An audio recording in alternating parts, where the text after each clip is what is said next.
Alright, gamers, we are doing this. Alright, gamers, we are doing this. So, as you know, I am Ace the Sloth. And I'm here right now with my partner in crime, Jacyn. Say hi to the people, Jacyn.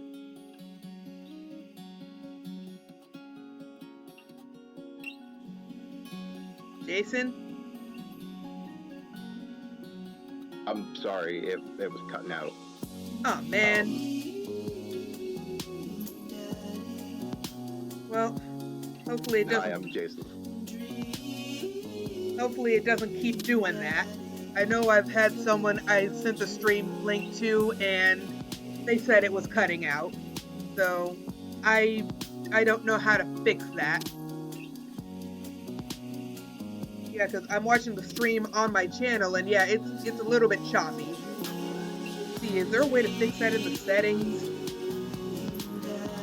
Quality, auto. Maybe the title screen is doing to it.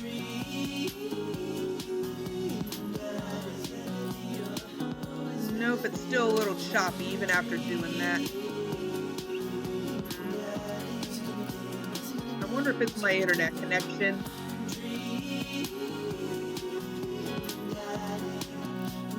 Well, hopefully it's just the title screen. So let's get into this. Click and continue. Load.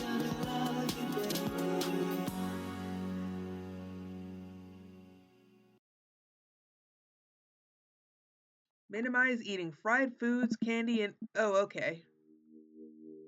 Then I'm gonna... Let's see. So Amanda's about to go out with some friends, and we gotta think of stuff to do while she's gone. Do you want to work on stuff, see how long you can sleep, or lie and say we're throwing a party?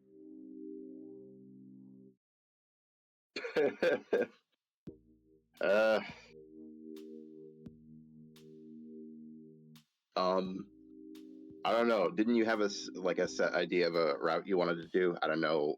Well, this is. I don't want to immediately make a decision. Well, this isn't a decision that's going to affect Brian's route. It's just establishing character stuff. We still have to get signed up on Dad Book before we can go on dates. Okay. I feel like our natural option would be see how long we can sleep for, but then we'd theoretically have to wake up and welcome her back home and then go back to sleep. Work on some stuff sounds like a better idea. Yeah, let's get some work done. Oh, you know, dad stuff. I'm just relaxing tonight. Have fun, okay? Great. See you later. I watch Amanda drive off into the night. I really do hope she has fun. I plop down in front of the TV and turn on some Wine and Dine Mastermind with celebrity chef Gavin Chapman. Looks like Gavin's making a roasted rack of lamb with rosemary mashed potatoes. Oh my god, that sounds amazing. I've never had lamb before, but it just sounds good.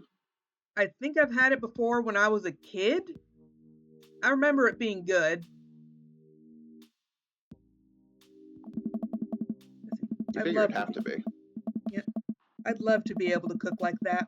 Although I think if I was actually good at cooking, I'd use my powers for evil. Like just making baked Alaskas all day instead of any food of real nutritional substance. Yeah, I can see that.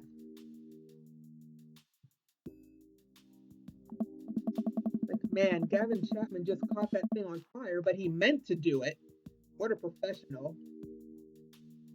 Yeah, catching things on fire on accident is usually bad. Yeah, we don't need fire in the kitchen. And if it's a grease fire, do not put water on it. You will make a pillar of fire that will destroy your house or apartment, wherever you live. Cover that shit up. Hell yeah. I lose track of time as I blaze through several episodes of Wine and Dine Mastermind, and also one episode of some cooking show called Meat Hell. I'm not even sure what that one was about. It was just a lot of yelling. But Fucking raw. There we go. must be a Gordon Ramsay show. I glance at my watch. Man, it's almost midnight. I should check in with Amanda. I send a text. Hey kiddo, you good? I wander into the kitchen as I wait for a reply. Amanda's phone is almost always in her hand, so I'm sure she'll reply soon. Unless she's driving home now, in which case I hope she doesn't respond soon because I definitely taught her better than to text and drive. I reach into the freezer and grab an ice cream sandwich. It's a little late for this, but I think I earned it after a long day of socializing. That soap in the kitchen looks like a candy corn. Oh yeah, kinda does. I bet it's candy corn scented. Yum, I think. I can't remember what candy corn smells like now. It smells like honey. It smells like really sweet honey. That's a yum then. Yeah, definitely. I check my watch again, and then my phone. Nothing yet.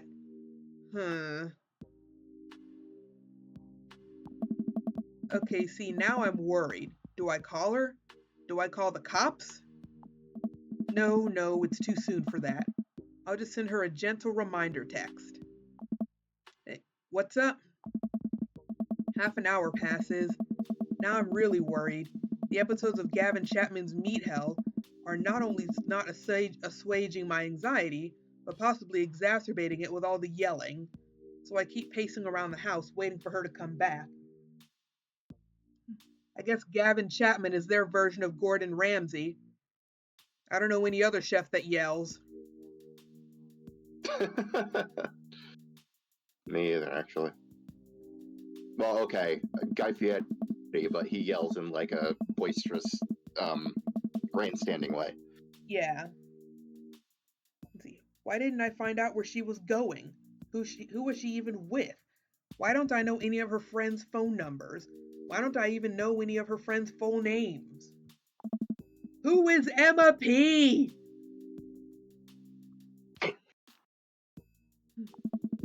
I decide to send her another text. Amanda, please text me and let me know you're okay. I can't help but think of all the awful things that could have happened to her. Oh, thank God, it's her. Amanda opens the door and shuffles in. Whew. Finally, she's back home.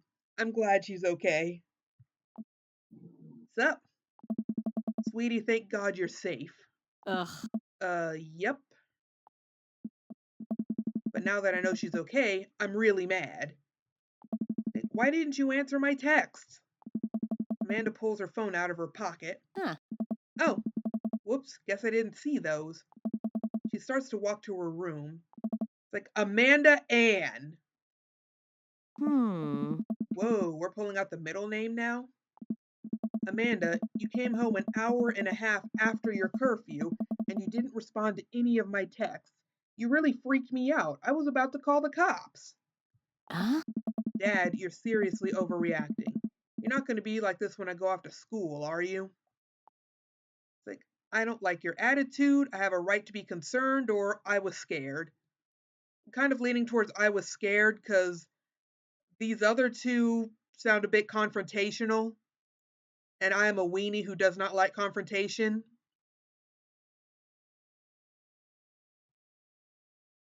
It's good to know. It's good for the child to know that the adult can be afraid for the child's well-being and stuff like that too. So I agree. All right, I was scared. You weren't responding, and it was just like when your mom. I have to stop myself from tearing up. Ah. Oh, Dad, I didn't mean to. I sit down on the couch and put my head in my hands. I feel very tired all of a sudden. You really scared me. Just please don't do that again. Uh. Ellipses. Ah. All right, I'm gonna go to bed now. Amanda closes the door to her room, and I head to mine. Click. Jeez. As I'm falling asleep, one thing she said keeps echoing in my mind. You're not going to be like this when I go off to school, are you?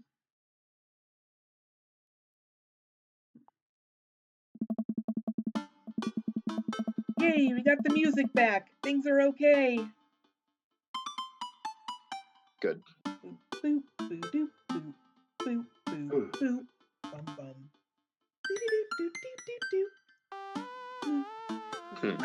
I definitely didn't sleep well last night.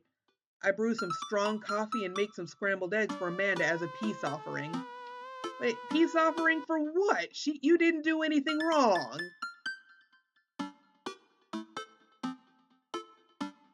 Eh. She eventually wanders into the kitchen. Hey, I thought about what you said last night. Huh? I should have texted you. I said I was gonna do it and I didn't. I honestly just didn't even think about it. I'm really sorry, Pops. I won't do it again. Well, I'm sorry for freaking out on you. I trust you to make good choices or good. Good seems kind of... I'm trying to think of the word.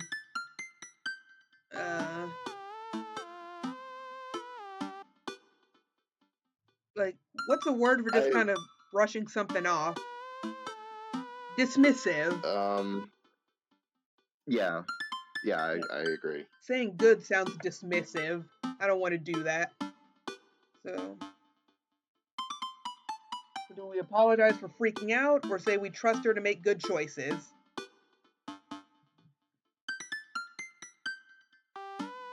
I say apologize. Okay. I'm sorry for freaking She'll be out more on you. incentivized to make good choices, knowing that they have that she you know what I mean. Yeah. Like, you're an adult now. I shouldn't have gotten so worked up. Like, Team McDad? Team McDad. I still can't believe character creation let me get by with not naming him. I didn't think it would.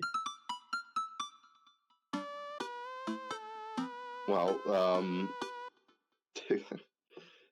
I assume Dad was like a default placeholder instead of like, oh, there's nothing there. It's like Dad McDad. That'd be.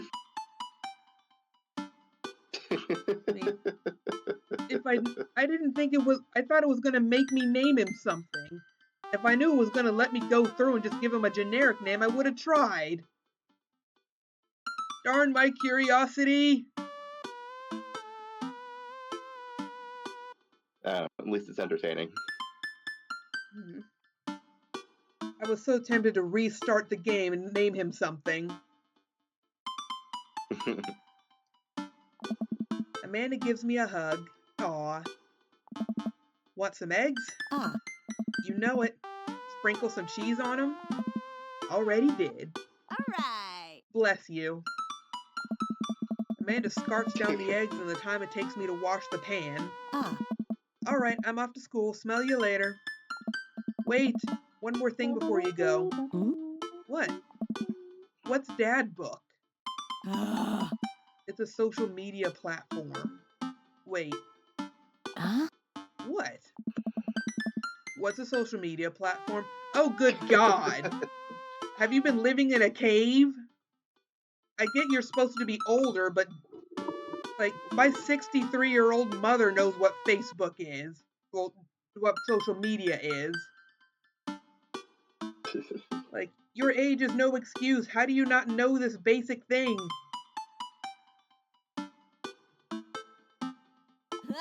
It makes this all the easier for us to get into wacky hijinks. Like, Dad, I have to go to school. Like, come on, Amanda. I'm an old man. I can't put together a dad book profile on my own. Like, all right. I'll help you sound interesting on the internet. Aww. Amanda spends the next couple minutes setting up my profile on Dad Book, which, as it turns out, is a place where dads can get together and talk about fatherhood. Dad. Like, all right, Pots, we got to fill out your profile. Let's get some likes and dislikes. Do what you love and... Oh, okay. On a Friday night, you are most likely to polish and sort my coin collection, Netflix and grill, fall asleep watching the History Channel, torment my children with dad puns, or sink into blissful oblivion, sleep. I'm a lazy butt and a bit of a hermit. I'm more likely to just sleep. I hear that, though I guess I'm uh, between that and dad puns for me because I'm a silly Billy. Well, Does any of this affect what route we do? Route. Nope, it won't have any effect. We're still not at the dating stage yet. Let's see, torment my children with dad puns. If you had one thing to take with you on a desert island, what would it be? My trusty grill, the lost Emergency shaker of escape salt? ship. Hey, I get that reference. Castaway on DVD for instructional purposes. A boat, obviously. And I don't need anything. My survival skills have trained me for this day. Dude, I have the survival skills of dandelion fuzz. I would die. I like how we're taking Castaway on DVD, but not a DVD player. And where are we going to get the electricity? Let's just keep us company. Yeah. I'd say the boat's the obvious answer, so we can't choose that.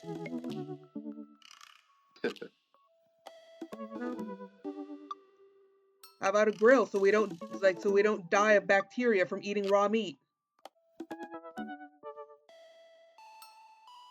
Yeah, actually. Yeah, eating meat is going to be an important thing. Eating meat that is not going to kill us.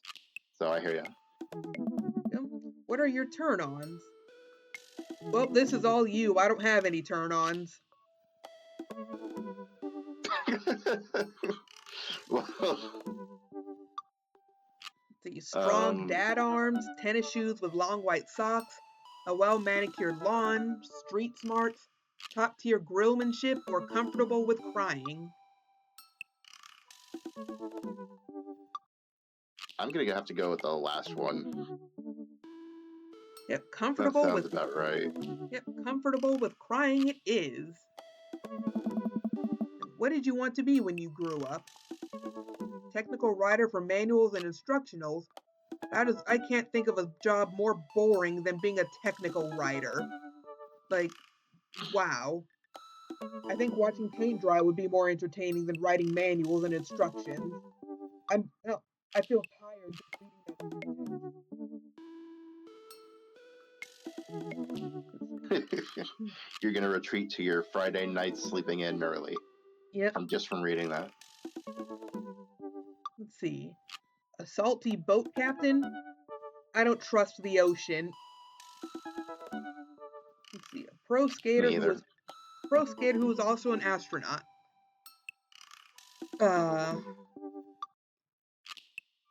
You have to be like genius level smart to be an astronaut. And if I were a skater, I would have broken every bone in my body. Same. A good father? I don't want children, but for the sake of the game, I guess good father works.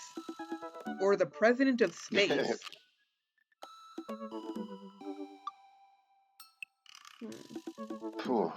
So many good choices except for the first one.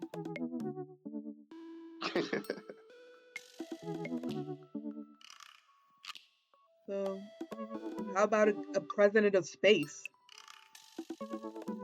I like space. Yep, space is awesome. And what's your favorite movie genre? Let's see, war documentaries. Shark Side of the Moon. Whatever that one Shark Side of the Moon.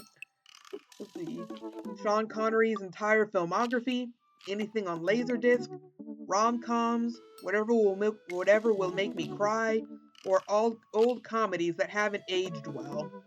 Oof, that last one is pure cringe. I would get too much secondhand embarrassment watching comedies that aged poorly. Oh, I agree with you there. And I don't like romantic comedies. Like they're probably one of my least favorite kinds of movies.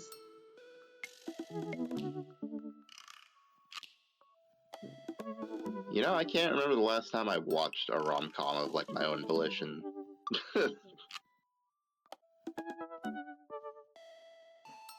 Hmm. Let's see. Anything standing out to you? I feel like whatever will make me cry has an open enough criteria that is subjective that could cover quite a lot of bases. I've cried at some surprising things over the past few years. Doesn't matter what genre it is. All right then, whatever will make me cry. And what's your ideal date? Let's see, Step napping on me. I together, mean, doing a 1,000 piece puzzle together, eating a healthy dinner at 4 p.m.,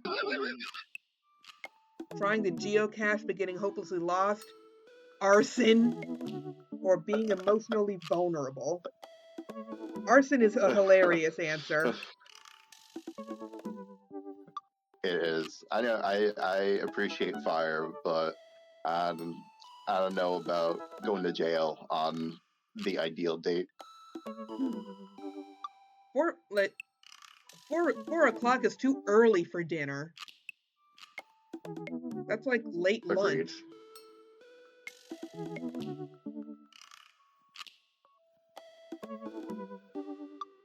The other ones are pretty good. I don't fancy getting lost, but like I feel like you can be emotionally vulnerable while napping together or doing 100,000 piece puzzle. And puzzles that big make me go cross-eyed. I can understand that. So napping together or being emotionally vulnerable.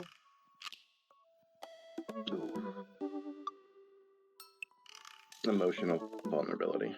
Yeah. And what do you never leave home without? A sensible cardigan, my sick vape, a, a book of word jumbles and a pen, a cool knife, my cripplingly low self esteem, or I frequently forget my phone, keys, and wallet at home sometimes.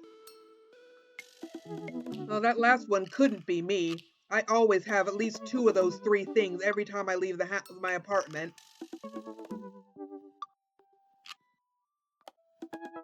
Same, actually. The few times that I do. And my self esteem's actually not too bad nowadays. Yeah, I don't tend to think about anything that has to do with low self esteem when I'm outside of home because I have stuff to do if I'm out. Uh, I don't have any cool knives because I'm boring like that. I had one cool knife and I gave it away because I never used it. my sibling has a cool knife, but I'm sure not about to be borrowing it from them. I don't vape because I like having healthy lungs.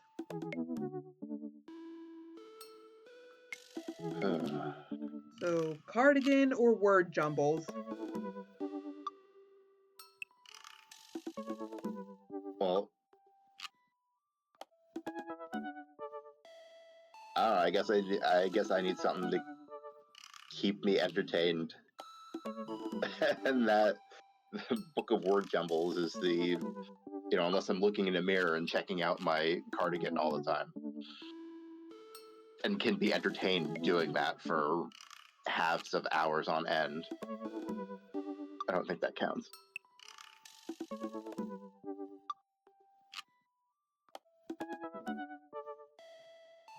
Word jumbles, I say.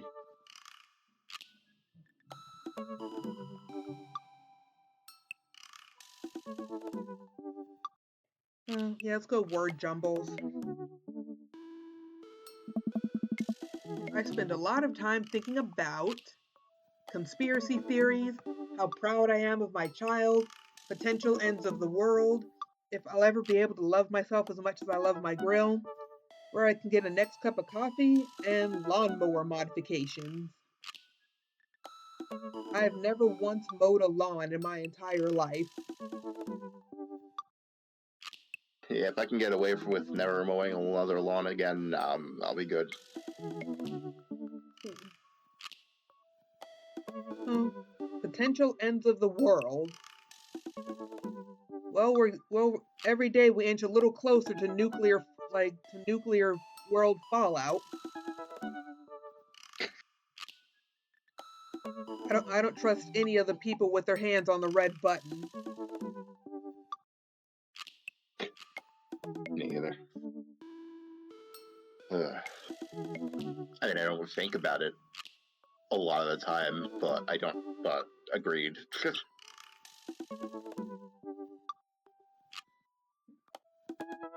I, I, I, honestly, as of late, due to my uh,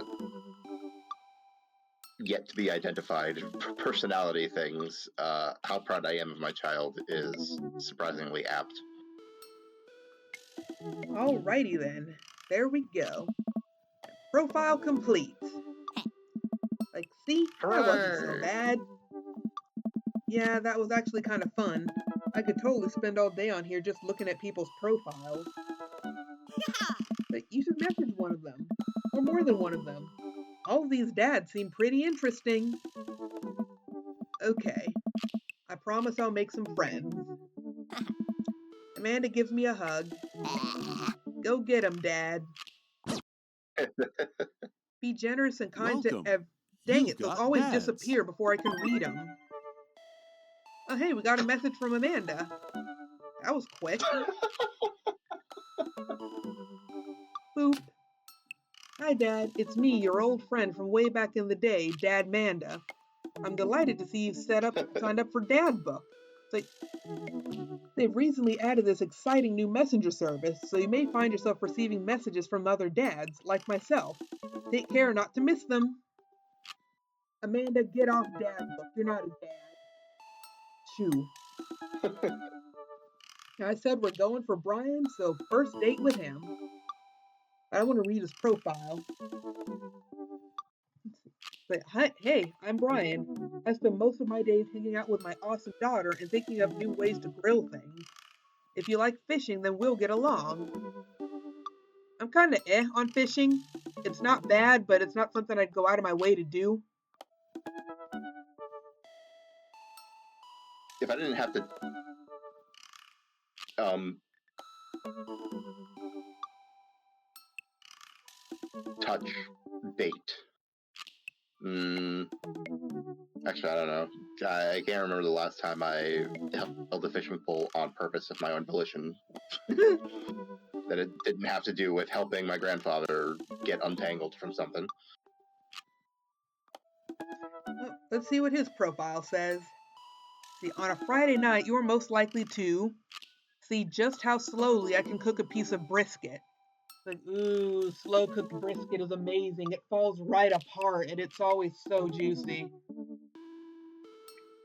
Salivates in um, dad language.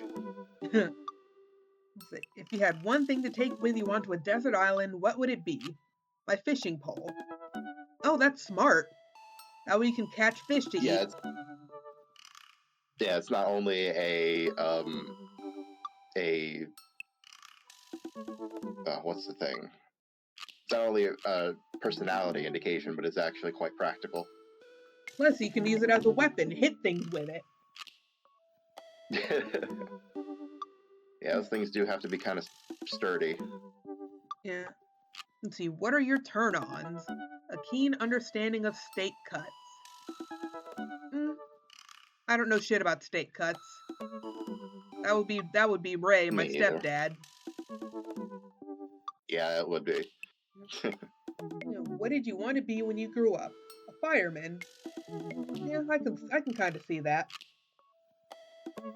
You fit right in as a fireman with all that ginger hair of his.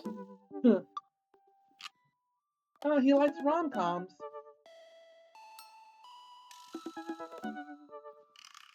big but softy on the inside. I can dig it. Let's see, what's your ideal date? Deck building.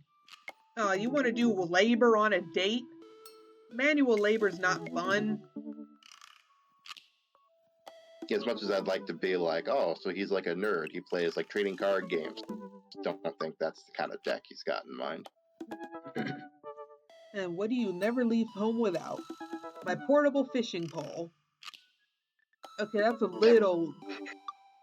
I mean, why would you need that? Just in general. I mean, if you're planning to go fishing, then yeah.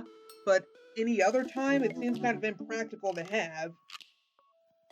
What, do you go on a lot of impromptu fishing trips?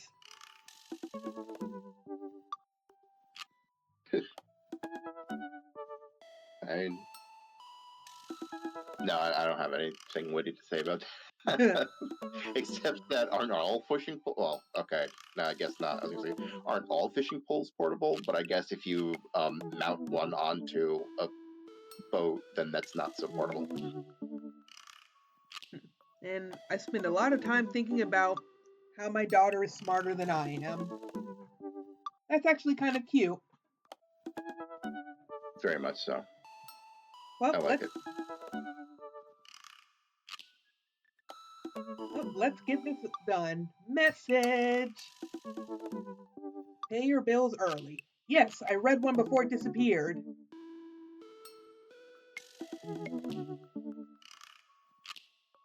You treat people better than they treat you.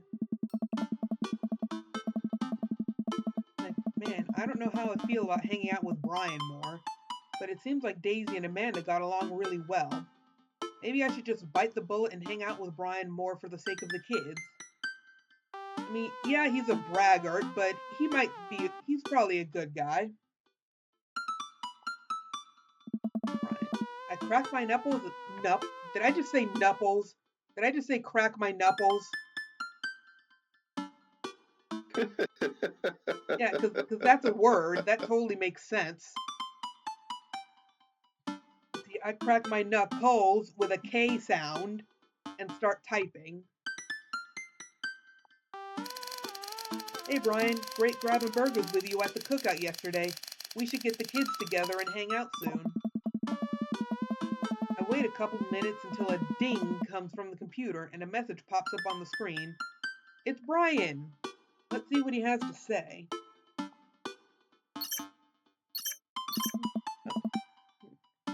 Hey, man. Always love a good burg with a buddy. We should definitely hang out. What do you think about mini golf? We could bring the girls out and have ourselves a little friendly competition.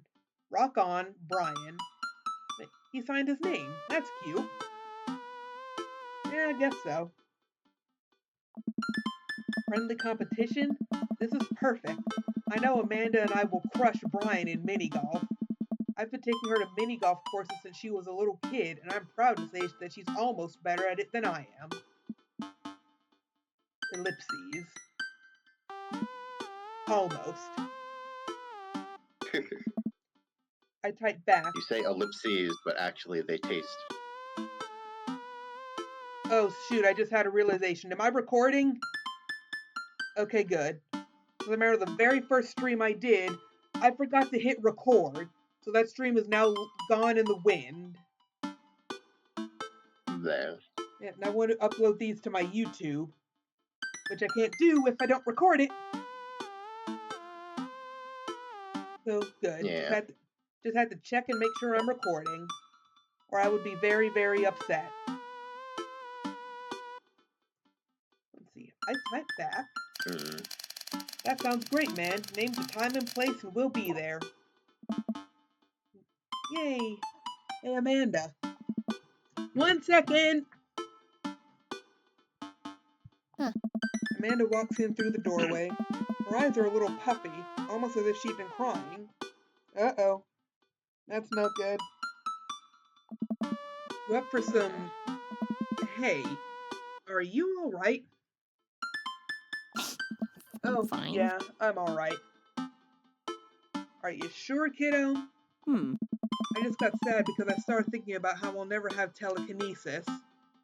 It's telekinesis. smile.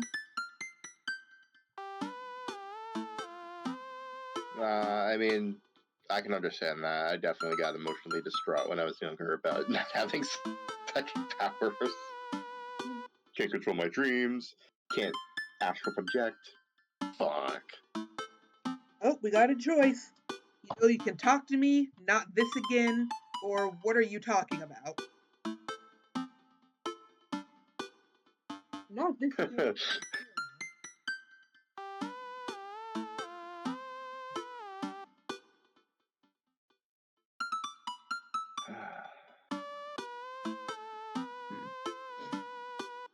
What do you think?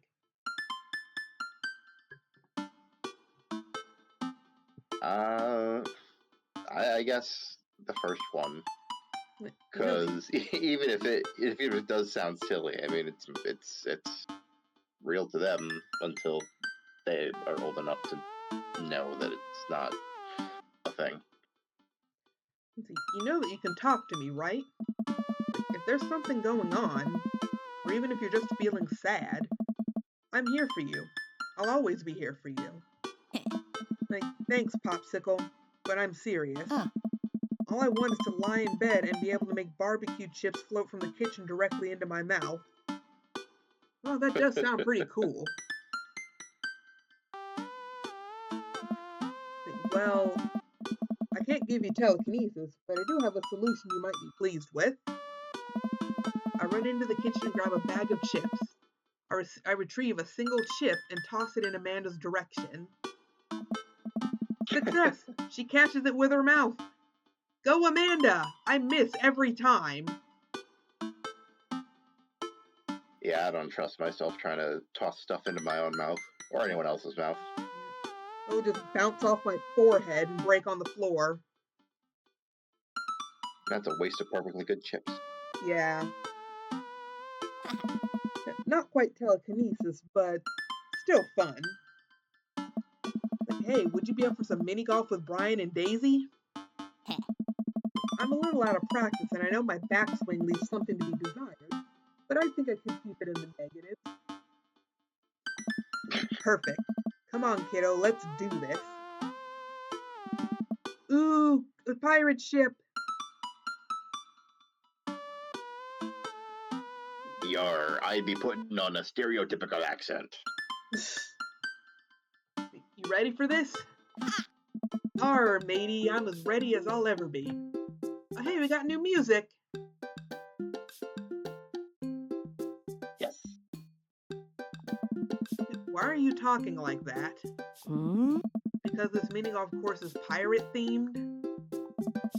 I just now realized that we are indeed standing on top of a giant pirate ship in the middle of the putt-putt course. Oh. Yeah. Come on, Pirate Dad, won't you talk with a pirate like a pirate with me? Arr, ahoy. Scurvy?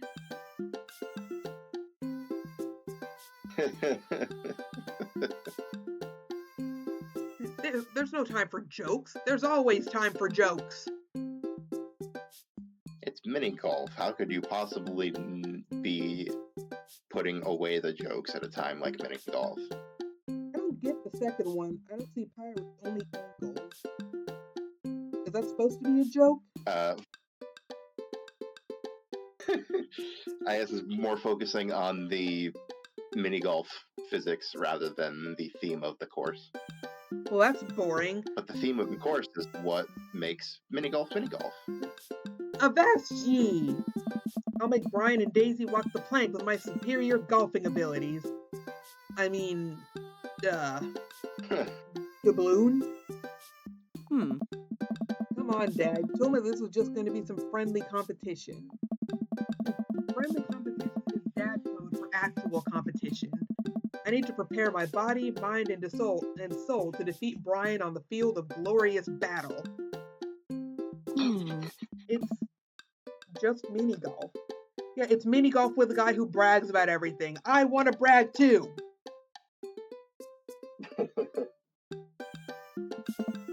Just mini golf?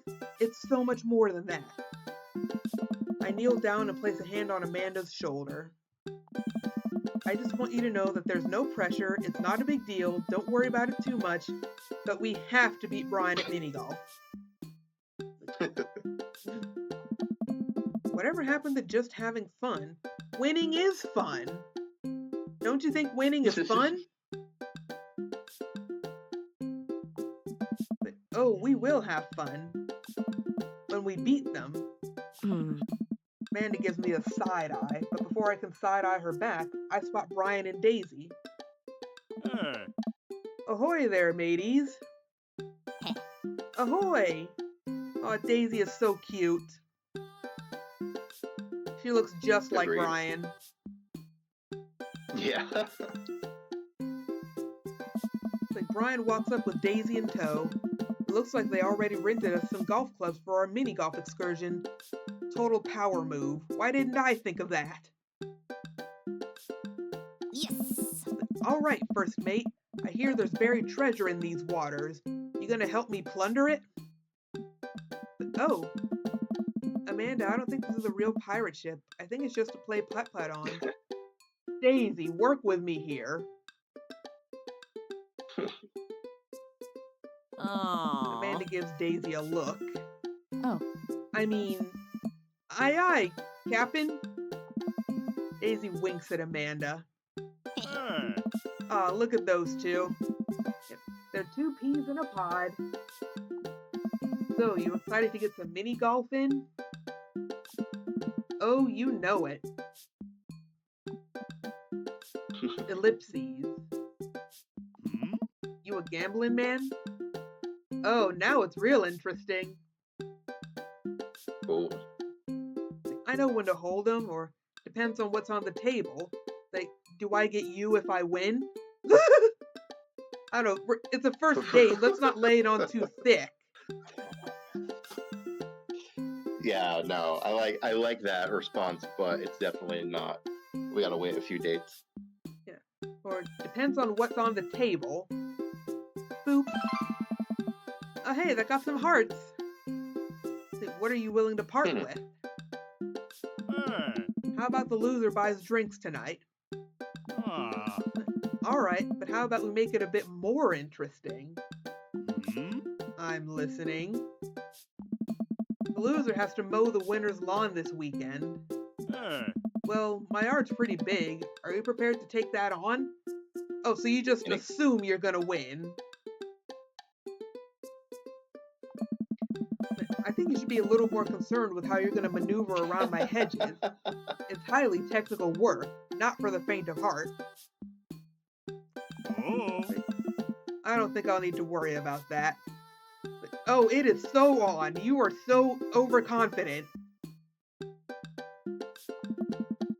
I'm very good at mini golf, you know. Oh, yeah? Hole in one, every time. Okay, whoa, I don't know about all that. You're setting yourself up for a little bit of failure here.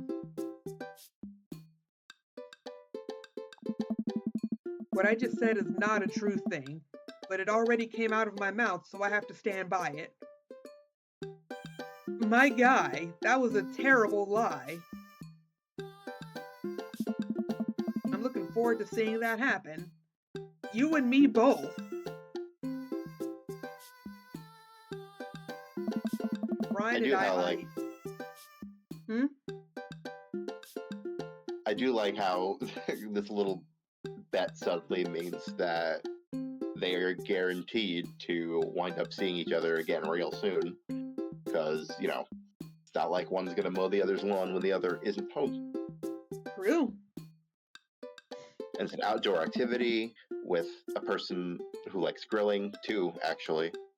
Because that seems to be our thing as well. Let's see. May the best dad win. Brian and I shake hands and lock eyes. And now you would... It's about to go down. Yeah. You lock hands like in Predator. We need some eye of the... That's what that means from, like, yo. And we need some eye of the tiger in here.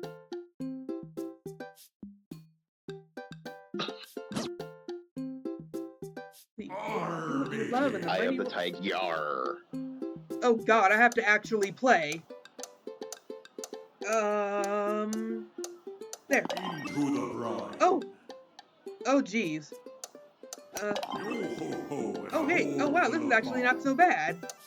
Watch as I immediately jinx myself saying that. Yo ho ho and a hole full of balls. Need a bit of help with this one.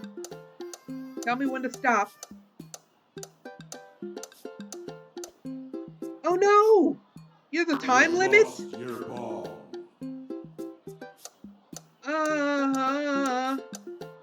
There. Darn it. Dead men sink no pots. Barnacles. Ooh. Oh, missed it by that. Wait. Yo ho ho and a hole full of balls. There. Darn it. Oh dear. You've lost your ball. How many holes is mini golf again? Boo. Oh, darn it. Too late. You've lost your ball. I think it's time. Boo. Yeah, because it's half a regular. Darn it. Oh.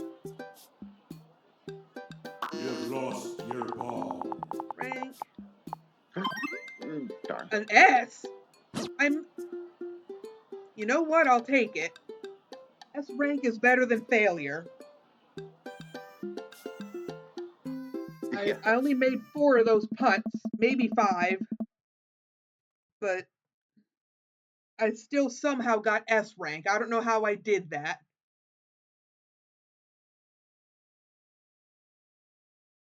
Let's see. Amanda pulls me aside while Brian and Daisy start walking to the next hole. Like, hey, you having a good time? I'm having a great time. I'm having a fantastic time destroying Brian underfoot.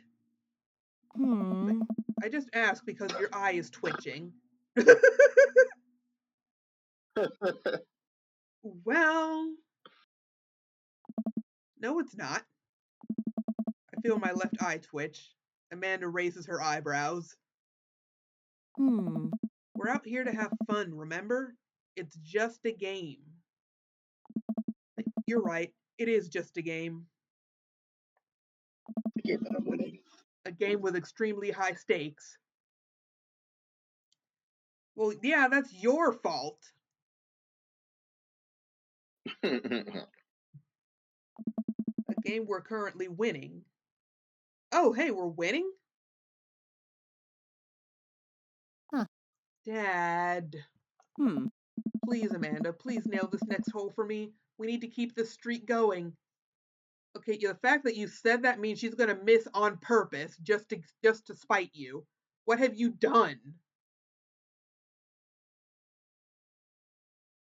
Darn it, Dad McDad. How could you do this? You know she doesn't support your competitiveness. She's gonna blow this. Your hubris will be your downfall. If it's really that important to you, sure. I don't believe you. You're gonna miss on purpose. I just know it. Amanda walks over and tees up for a particularly hard windmill hole. Gripping her club, she winds up and launches the ball into the parking lot. I knew it! I knew it! I knew she would screw this up. Why did you have to tell her how important it is? Why couldn't you just be chill and let it just be a game? Now she has to teach you a lesson in humility.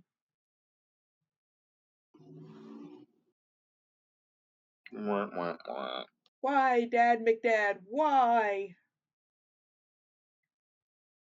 She looks me right in the eye and does an exaggerated shrug.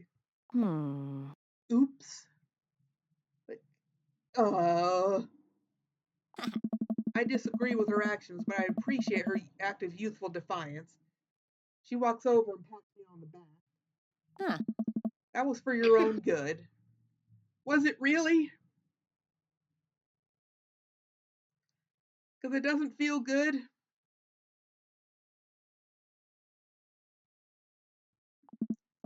Love you, kiddo. Armatey. More? I have to play more? Ooh, darn it. Dead men sink no pots. There. Oops. Ooh. You've lost your ball. Oh my god, that would have been great. Oh, jeez. I am You've sucking at lost these your holes. ball. Oh, this one should be easy. Just gotta line it up and there. Yo ho ho and a Yay. hole full of balls. Nice. Whoopsies. That was my bad. Dead men sink no pots. Uh, Whoa. oh, darn it. You've lost your ball. Must you remind me?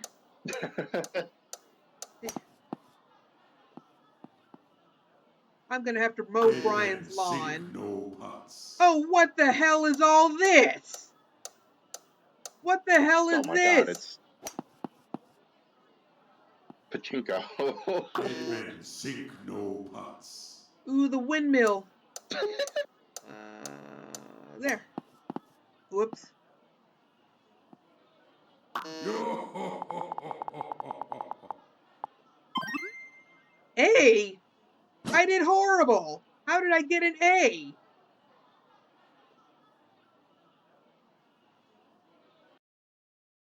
I don't think mini golf's ever known for being critical of its rankings, of its players, I guess.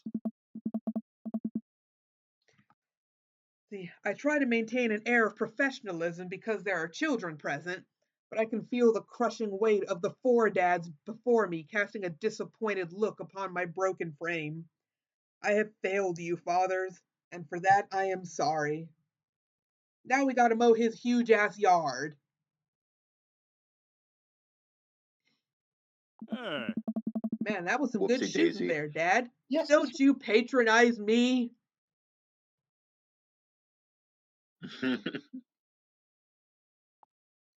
I fought valiantly, and my only regret was being bested. I have lost at putt-putt, or mini golf is beneath me. Okay, that last one just sounds like you're being a dick. Don't say that. No. A lost at putt-putt sounds fun. Same, yeah. Okay. Oh, it got some hearts. I'm sorry. Amanda groans. Yeah. Daisy, did you have a good time? Yo ho ho, I did. We haven't even found the buried treasure yet. I think we need to apply for a permit to dig around here. Daisy, don't take everything so literally. You're only 10. I can take Amanda. I can take Daisy home so we can get the city paperwork started for digging. You two go enjoy your night. Oh. Sounds like a plan. Dad, you cool with that? Sure, just don't get yourselves into too much trouble. Nah. Can do. I'll make sure we get into a perfectly reasonable amount of trouble. That's all I ask.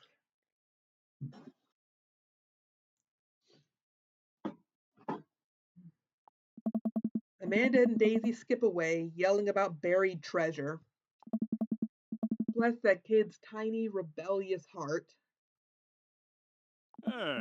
Well, guess we should hit the bar now. Hey. There's actually a tiki bar attached to this place. How about that? That sounds like a plan. Ooh, I like the decor in this place. Well, maybe not the creepy doll up there on the shelf. I guess I'm spending more time with Brian, which I'm not jazzed about considering I just completely blew it on the putt-putt course. Okay, Dad, you can do this. Just gotta drown my sorrows in some tropical loser drink and get out of here. Brian and I walk into the Freaky Tiki, a kitschy island-themed bar. Palm trees adorn the walls, and several fake parrots are strewn about. Ukulele music plays softly in the background. Ryan and I approach the bamboo bar. Yeah, nice alliteration. Hey. 2 pineapples of hospitality, please. The bartender whips us up 2 rum drinks inside of hollowed out pineapples. He sets them on fire and we have to blow them out before we can drink them. Ooh, showmanship. I like that. Dang. Usually I just like to, I don't know, drink my drinks. Hey. Well, if you don't want yours, I'll take it. Yeah, I bet you would. And best me again? I think not. I take a sip of my pineapple of hospitality. Sorrow tastes fruity. My lawn care needs are very particular. I hope you're up for the challenge. Oh, don't worry. I'll bring my own salt to promote healthy growth in a sustainable environment. Huh? You salt grass? I've never heard of that. Me either. But I mean, I don't know shit about lawns or ground or grass. So I guess you can So I guess I sprinkle. wouldn't. I guess sprinkling salt on the lawn is a thing. Who'd have thought? I'm sure it has to be some kind of particular salt. It's probably not table salt, I imagine. Oh, come on now, Dad. I'm just having a little fun with you. I grumble and sip more of my fruity sorrow drink. Fine, fine. You got me on this one. While I sip more of my drink, I notice a TV in the corner. Hey, Extreme Makeover Deck Edition is on. I love this show. Always made me want to own a deck. Ugh, I hate this show. Why? It's so clearly fake. Well, yeah, it's reality TV. Who cares? I care. I'm a general contractor. I work with decks all the time. There's no way they're renovating those decks in a matter of 2 days. It's impossible. That's a 3-week job minimum. So you want them to cover those 3 weeks extensively in every episode? It can't be that interesting to watch a bunch of dudes slave over a deck for that long. Nobody would watch it. Oh, I don't like any of those home improvement shows. I want to watch stuff that's real. I want to agree with you, but I like the home improvement shows.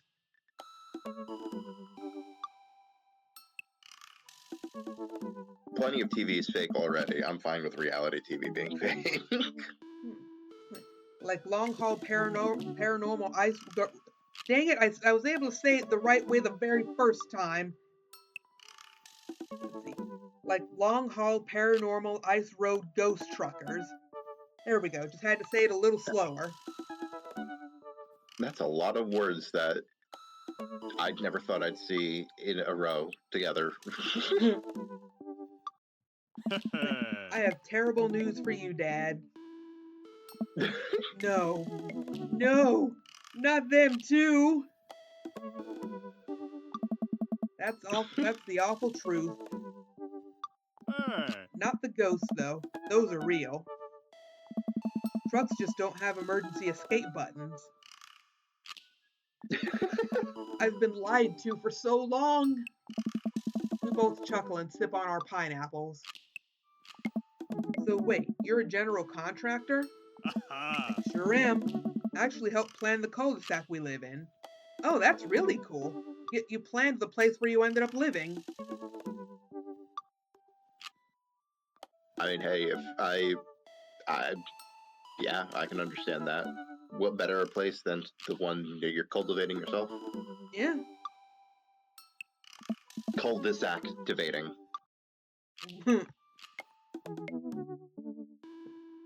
Wow. Nice work. Ah. Yeah, kind of took after the footsteps of my old man. He was a general contractor too? The best. He practically built half of this town with his bare hands. It's weird how you spend your whole life trying to not become your father. Then you wake up one day, and there you are. Hey. A man most often finds his destiny on the road he takes to avoid it. Cody Rhodes, 2022. But I get to work with my hands, and it pays more than enough to take care of my daughter, so it's an absolute dream job. For me, at least.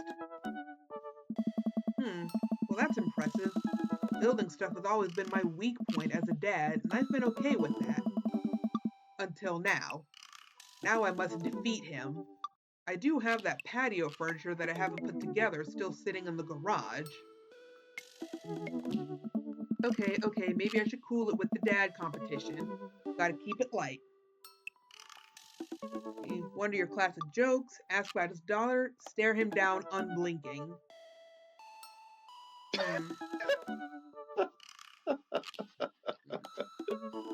I want to do something that'll get hearts out of him. But I think like the more hearts and stuff you get, the better the date goes. I'm assuming so. Being interested in one's kid, in terms of like relating to one's own kid. My brain just did it. Blech. Asking about his daughter sounds like a way to get hearts out of him. Okay. Oh hey, got hearts and eggplants. That was the perfect one. Way to go, Jacyn. You picked the best option. Thank you. I try. So, Daisy seems pretty smart for her age. Ah. Like, yeah, she's a genius. She definitely doesn't get it from her old man, though. Hey. It's actually a little embarrassing. She beats me at Scrabble constantly. Oh, to be fair, Scrabble is really hard. I can barely make good words when I have the whole alphabet in front of me, let alone only 7 letters. Ah. Brian laughs. Oh, he's got a nice smile. Ah. See, we can keep things friendly here. This is perfectly pleasant. I could do this all night. Are you about to jinx it? Ellipses. Because I feel an innate need to impress Brian and prove I'm better than him, obviously. And no other reason. None at all. That's the only reason. Yeah, sure it is. I think. There we go. Let's keep it moving. Ask about his dog, complain about kids these days, compliment his beard. Yeah, he does have a nice beard. He does, yeah. I don't like complaining about kids. They're just being Me kids. They're no dumber than we were when we were kids. Yeah, exactly.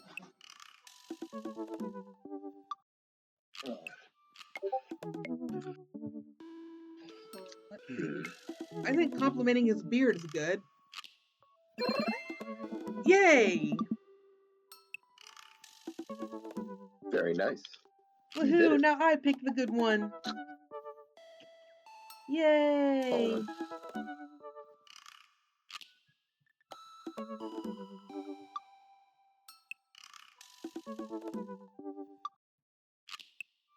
As well taken care of as his lawn is, I'm sure. Yep. Your beard is nice. It looks very healthy. Oh. That was a laugh. Like, thanks, I grew it myself. Like, hey, you're not allowed to dad joke another dad. Ah. Is this how our daughters feel all the time? I'm upset. Hey. Hi, upset. I'm dad. Ah! No! You walked right into that one. I mean, yeah, that's what I just said. I mean, you walked right into that one. That's dad joke 101. Listen, buddy, I took dad joke 101 years ago. I'm in the 400 level class and well on my way to a degree in fart humor. Ah. Like, wow, Amanda must be so proud. She is not. Yeah, that makes sense.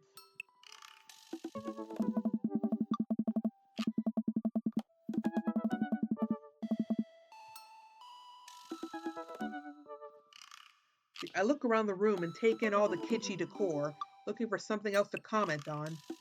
There's a gigantic fish hanging above Brian, and I gesture to it. Cool fish. It's definitely fake. What? Really? Everything in here is fake. That palm tree over there is just a ficus with plastic coconuts glued to it. I look over. He's right. Hey. But I almost caught something like that once. Mine was bigger, though. Now he's back to bragging again.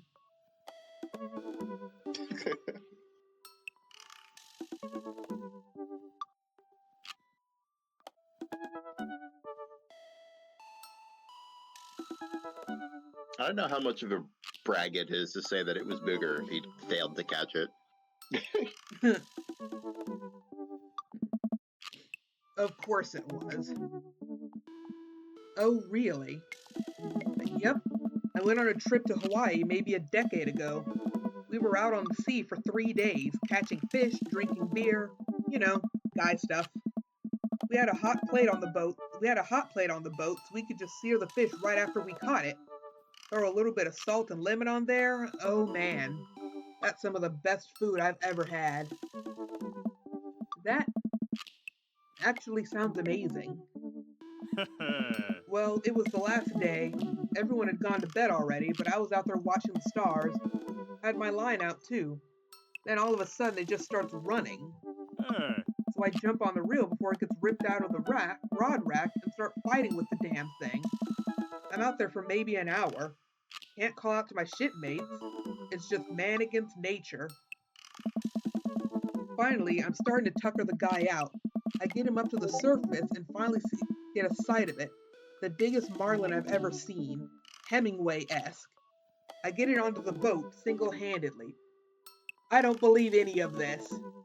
Alright, the fishing trip, yeah, that sounds like something you would do, but this marlin story, I don't buy it. Ah. And you know what happens next? What happens next? Ah. The damn thing smacks Flop. me in the face with its tail, knocks me out. I wake up the next morning on the deck, fish gone. Never felt dumber. Humbling. And also painful if it was hard enough to knock him out. Yeah. So it got away? I think there's another version of me that would have spent the rest of my life trying to catch that fish, Captain Ahab style. I'm sure Daisy would be supportive. Ah. Aw man, fishing's for life. Haven't gone enough lately. You go fishing? Actually, I have a confession to make. Wait, what am I doing? I don't trust the ocean. Why am I having this inexplicable urge to be vulnerable with him? I can't tell him that I'm terrible at fishing. I lean in close. Ooh, which one? Oh no. Amazing at fishing, the best at fishing, or no one can outfish me?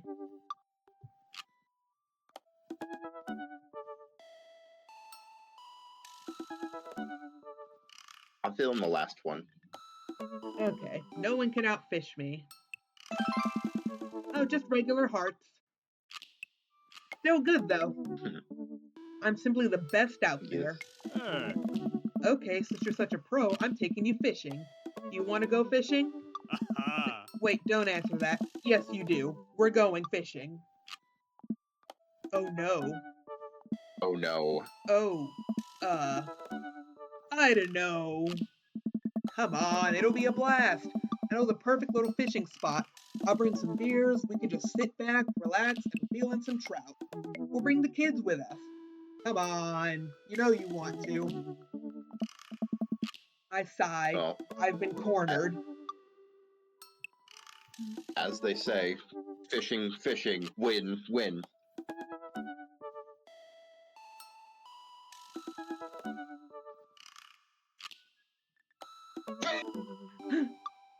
Let's see. Yeah, okay. Brian gives me an exuberant high five. Hey. Yes, maybe we'll see who can catch the most fish so I can get you mowing my lawn. But we're already gonna have to do that. You can try to beat me, but they don't call me Dad Good at Catching Fish McDad for nothing. No one calls you that. Why are you lying? Lying has not worked out for you so far.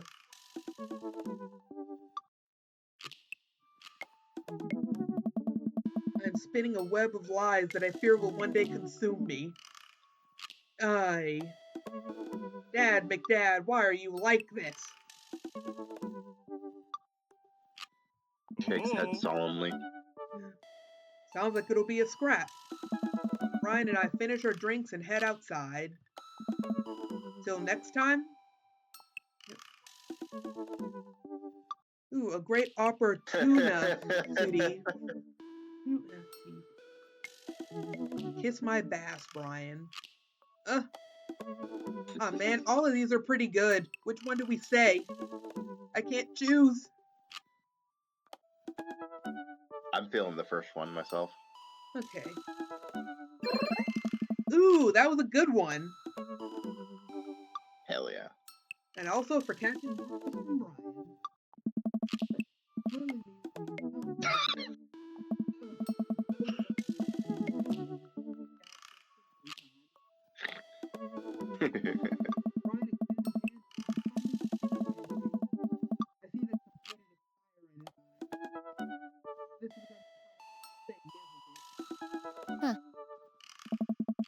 Sure is.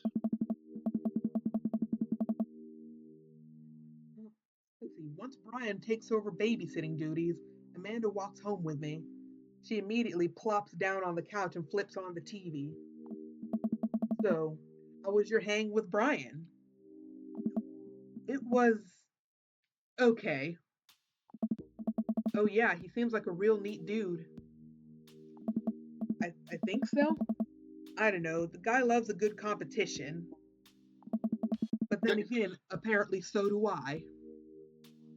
Yeah. What did you and Daisy end up doing? Oh, we hunted for treasure for a bit, but Daisy was really adamant about not digging without a permit. So we just watched some documentary about theoretical physics. I put her to bed and then sat around eating Brian's food. Well, whatever works. I mean, it sounds like he makes good food, so I guess I would too. Don't tell him I said that. Well, I'm pretty sure he's gonna notice when he opens up the fridge and there's less food. We'll just assume Daisy ate it. That's standard babysitting protocol, I believe. I really like hanging out with Daisy. She's super mature for her age. But yeah, Brian says she has a hard time relating to other kids. She kind of reminds me of you at her age. Although she doesn't bite people as much as you did. She was the kid that bit people. I can't believe I'm finally the cool older kid. Feels good. You gonna hang out with Brian again? That's the thing. He wants to go fishing with me. Hey. Oh. I told him I was an amazing fisherman. Like, you hate fishing. I know. I'm kind of panicking. I'm sure it'll be fine. All you have to do is wake up at the crack of dawn and sit silently in a boat on a lake for hours on end, with no promise of a tangible reward, your only companion being the fear and doubt you harbor deep within your heart. Wow, okay. She just perfectly explained why I'm not a fan of fishing. But fishing's fun, you'll remind yourself as the world darkens around you and you wonder if it's really staring back at yourself in the lake's reflection, or if it's simply just the abyss. Like, yeah, laugh it up, Amanda. You're coming with us. Eh? It is my constitutional right to outright refuse this order. Daisy's coming too. It's like, well, I bet I could convince Brian to bring his dog. Fine, sold. I'm in. All right, I'm bushed. Gonna call it a night. Don't stay up too late, okay? You got it, Pops. Would one say I'm bushed after lawn care? That'd be fun. How did we do? What an amazing date! Nice. We got S rank. That's super good. We got Good. S rank. I'm We glad. got S rank. Yeah. Brian's a rad dad.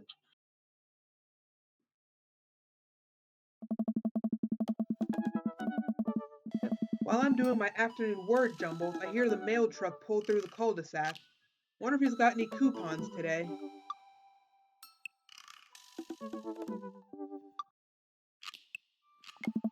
The nice mail person slides a couple letters in a large yellow envelope through the slot. It takes a couple of tries for them to get it in. Hey, my coupons! I take a closer look at the large yellow envelope. I lightly knock on Amanda's door. She probably has headphones on. Like, Amanda? She yells through the door. What? I have something for you. I'm kind of busy right now. Can you come back later? Okay, just thought you'd want this big old envelope we got from HIA.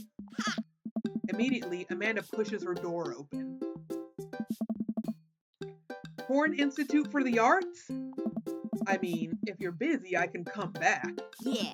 Father, please! I hand her the envelope, which she tears open with her teeth. Again with the biting? That's probably bad for your teeth. She doesn't seem to hear me and spits out a piece of envelope. She pulls out a letter and unfolds it. And the suspense is killing me. This is her dream school. Amanda's face is unreadable. I can't believe this. Oh, honey, it's okay if you didn't. I got in! Oh! I got in! Amanda tosses the letter aside and gives me a big hug. Congrats, sweetie. That's amazing. I'm so proud of you. She pulls away and looks at the letter again. Oh my God, I really can't believe I got in. Well, of course you got in. You're a great student, you nailed that interview, and your photography is incredible. Oh no. Wait, Dad, I know this one's really expensive, and it's so far away. I think for a moment.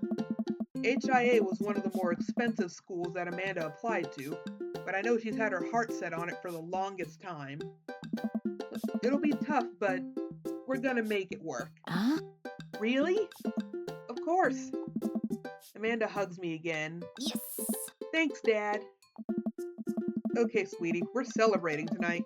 Dinner, your choice, wherever you want. Wherever? Amanda and I walk along the bayside, tearing into our foil-wrapped burritos from a nearby food truck. And food trucks have the best food, I don't care what anyone says. I've never had bad food from a food truck.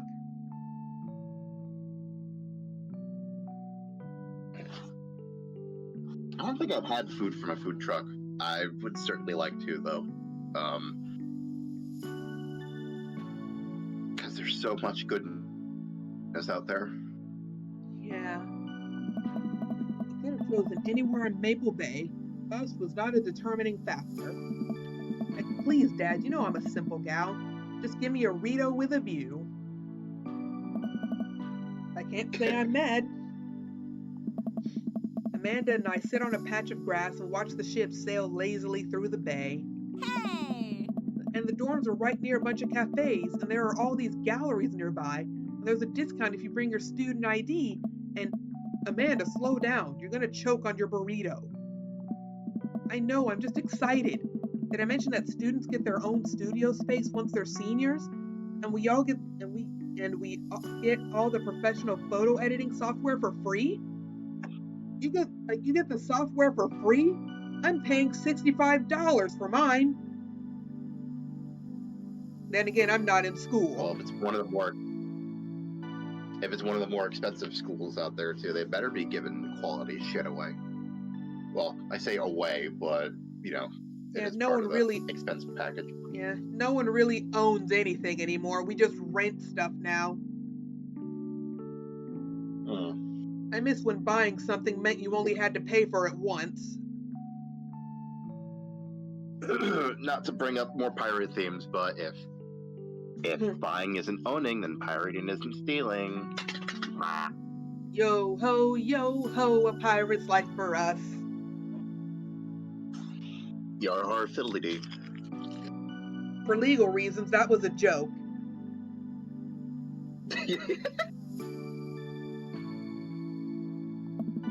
It's nice to see Amanda so enthusiastic about HIA, but I wish she wouldn't do it between bites of her burrito.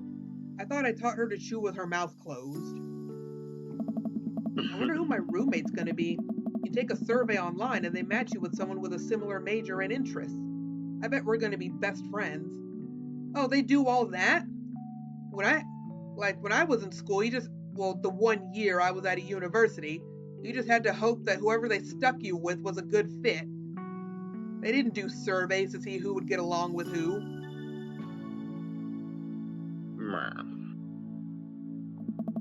Dude, Craig and I were. A good roommate can be a lifelong friend. But don't even get me started on bad roommates. Oh no. I'm just kidding. We didn't have a bad roommate. Our only other roommate was a puppy that Craig brought home one night. We spent a semester fabricating a story about our new foreign exchange student who had a really bad cough that sounded exactly like a dog's bark. Yeah, I'm sure they totally got away with that. Carl ruled. Oh, they let you have animals in the dorm if you get a note saying you need one. I bet I could forge one. I think I'd get a rabbit. Or maybe a snake? Or maybe both. Would the snake eat a rabbit, though? Oh boy. I think I'll leave all that up to you. She's so excited. I don't want to disappoint her, but I need to be real for a second. So, you know how I had that talk with Mr. Vega? He didn't tell you about the dumpster fire, did he? What? No. I don't want to put a damper on the good news, but I need you to knock it out of the park these last few months of school, okay? If you really want to go to Horns, we need that scholarship money. I know you can do it. Okay. I promise I'll try harder. I pat her on the back. Think you can handle a 14-hour drive to come home for the holidays? 14 hours? At that point, just take a plane. Holy shit. Yeah. There's going to be some treacherous ice roads to cross. Don't even get me started on the paranormal occurrences. Well, it'll be worth it if I get to see you. Aww. My eyes immediately well up with tears. Oh, Dad, don't cry. Sorry, I'm just very, very proud of you. You're all grown up now, and you're such a good person, and I hope you know how important you are to me. Dad, stop, you're gonna make me cry too. It's too late, honey. It's happening. Dad, I can't get tears in my burrito. It's gonna make it taste sad. I pull Amanda in for a hug and kiss her on the forehead. Love you, kiddo. Love you too, Amanda Pop. hug and kiss? Oh my god. That's brilliant. Actually, that's what this game is, isn't it?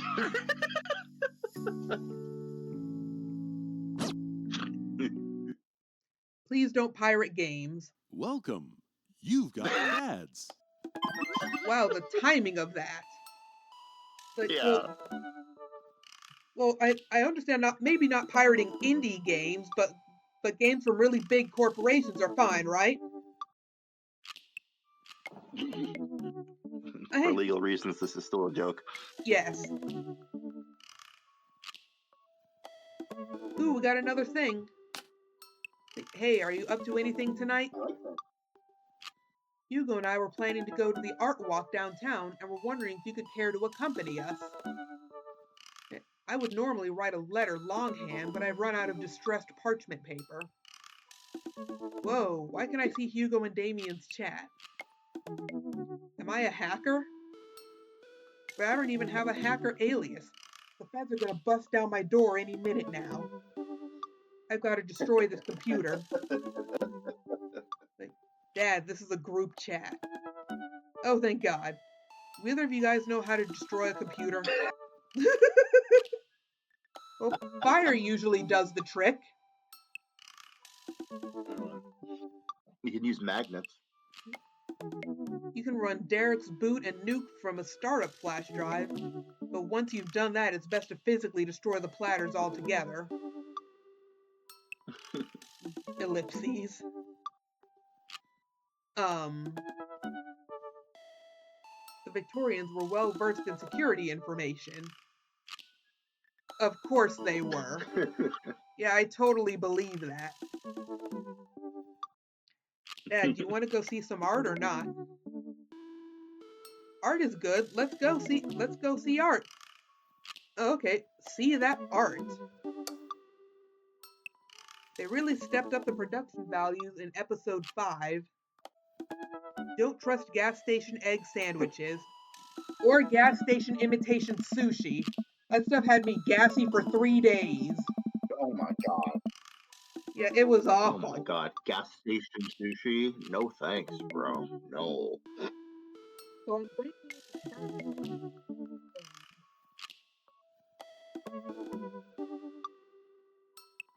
Let's see. Damien and Hugh invited me to the monthly art walk in downtown Maple City. I've never really been to one of these before, so I'm not sure what I'm in for. I think I'm here a bit. I don't see Damien or Hugo around anywhere, and I feel just a little uncomfortable standing among all these fancy art people. Dad? I turn around. It's Joseph. Joseph, what are you doing here? Oh. Joseph scoffs at me. What am I doing here? How could you ask me that? I'm obviously a huge art appreciator, appreciative, ellipses. Oh. Ellipses. Oh. Okay, fine. Damien invited me to this art walk thing. I'm guessing he invited you too? Yep. Admittedly, a little out of my depth here. Oh. Thank God, I thought I was going to be the odd one out. Are you allowed to say that?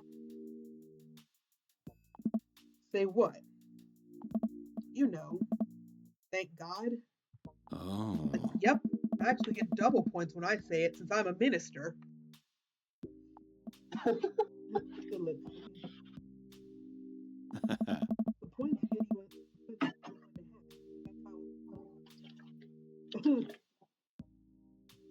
like, anyway, where are the guys?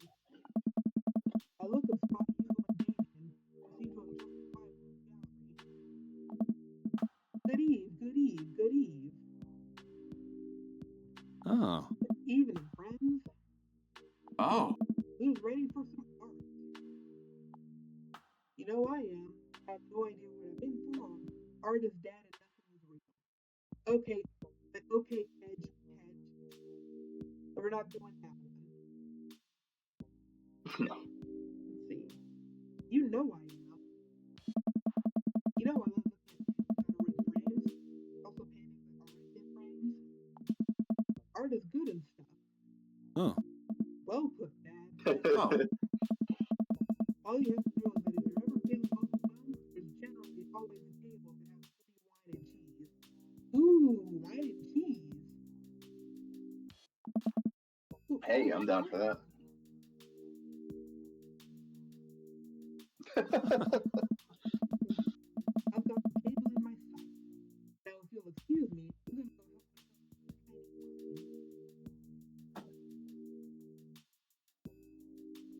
and talk art with Hugo and Damien, or cheese and tiny wine with Joseph. So, who do you want to spend more time with? I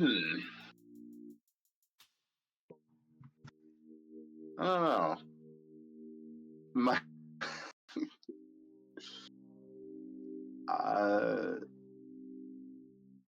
Joseph has my color scheme, which is pink and blue. So I say him. Alrighty. I think I need to cheese up before I delve into art appreciation. Ooh. Good idea. Appreciating art does burn a lot of calories. Gotta carb up on these crackers. Joseph and I sidle up to the snack table. There's a pretty nice spread of little plastic cups of white wine, some crackers, grapes, and cheese. Yeah. This is more my speed. Yep, food is my love language. We eat a couple I of hear cheese ya. cubes in silence. These are really good. Hey. Yeah, I didn't eat dinner. I think I could probably just fill up on snacks if I'm sneaky about it. I already ate dinner, but I will always have room for cheese. Hell yeah. Yeah. I'm going in for more crackers. Cover me. I shield Jacyn. I see. I know I can read.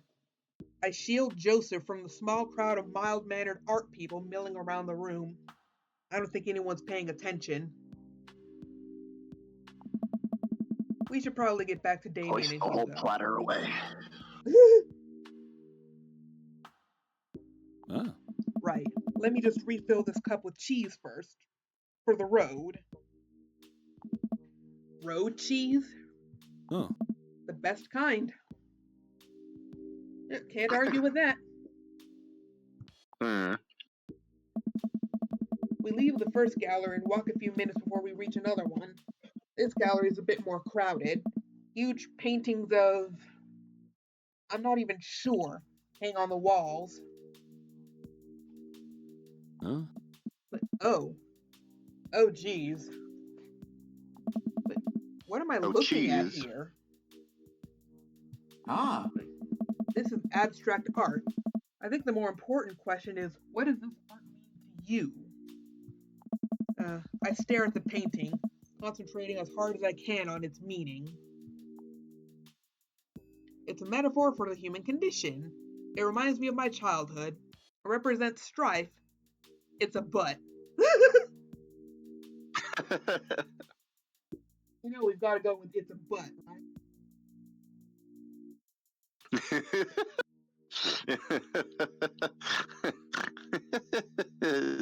It's a butt. Yep. It's Much a as the butt. homestuck in me wants to say strife. Everyone else stares at the painting. Yeah, that's definitely a butt. Oh. While a valid assessment, I feel like the artist was trying to make a different statement. Probably how much he liked butts. You are a servant of the Lord. We're all God's creatures, even butts. Comparing this piece to the artist's body of work, I'm pretty sure this represents a sense of isolation he feels creating traditional abstract artwork in a field that's rapidly moving towards digitization. Wow, how'd you figure that? That's what it says on the placard. Well, oh. Eh? Let's look at a few more of these. We walk around the gallery, sampling more of the artist's work. I almost hate to say it, but abstract art is kind of growing on me. It's interesting that the artist chooses not to let their work be defined by, what's the word? Realism? Realism. As we're looking at one of the paintings, a patron scoffs loudly. Like, I could do that. Oh. Excuse me? Then do it.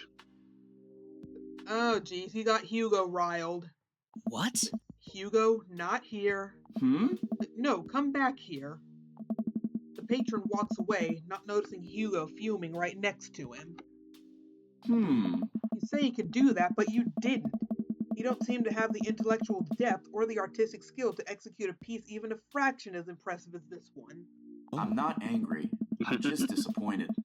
Oh no! He's not angry, he's disappointed. Art is the truest. Only shakes head. Art is the truest expression of the self. It seems like your self is bad, so your art would be bad. Hugo, please. Hugo's insult game isn't the best, but there's no denying his passion. Damien is holding him back at this point. Like, friend, he's not worth it. Hugo manages to cool down. He smooths his jacket. I'm sorry. I just love art very much. We know, buddy. I pat Hugo on the shoulder. You know what would ease the mood? Is it cheese? Wine. No. It's wine and cheese. Well, he's got a point. It's not just cheese. It's also wine.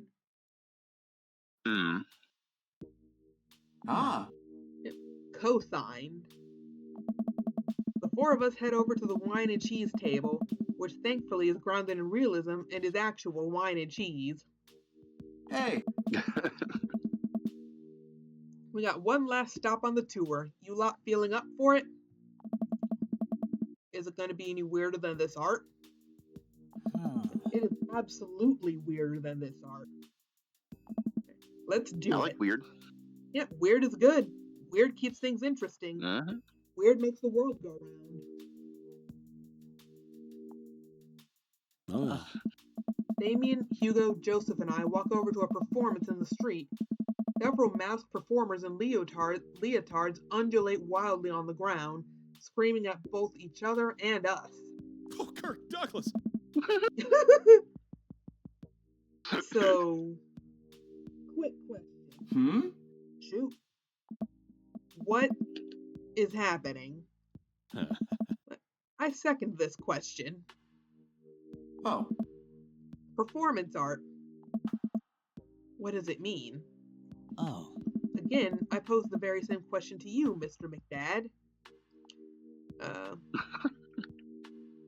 We don't want to, we've already done butts. Let's give it a rest. The fear of existence, very humanity of being human, or they really like screaming.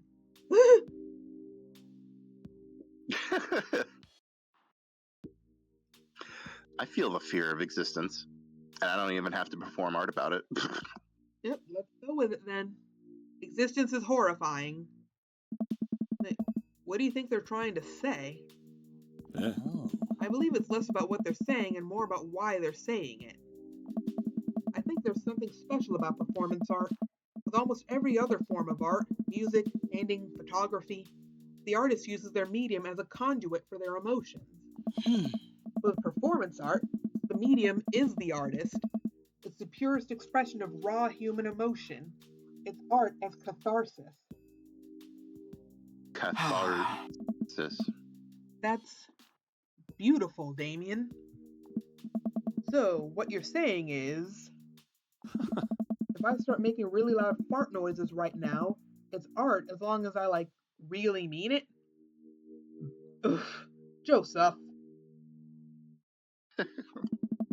Damien fixes him with a hard stare. Oh, see, look, you made him upset. Yeah. Joseph, ellipses. Mm. I was gonna start making fart noises, but based on the look on your face, that joke isn't gonna play well with this crowd. Yeah, probably not. Maybe hold on to that joke for another time. Hey. Ah. Damien. Ellipses. Hmm. Wise. Ah.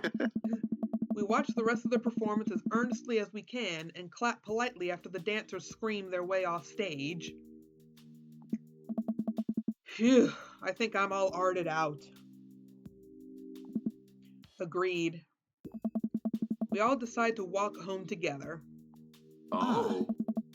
We make our way back to the cul-de-sac, tiny wine and tiny cheese sloshing around in my stomach.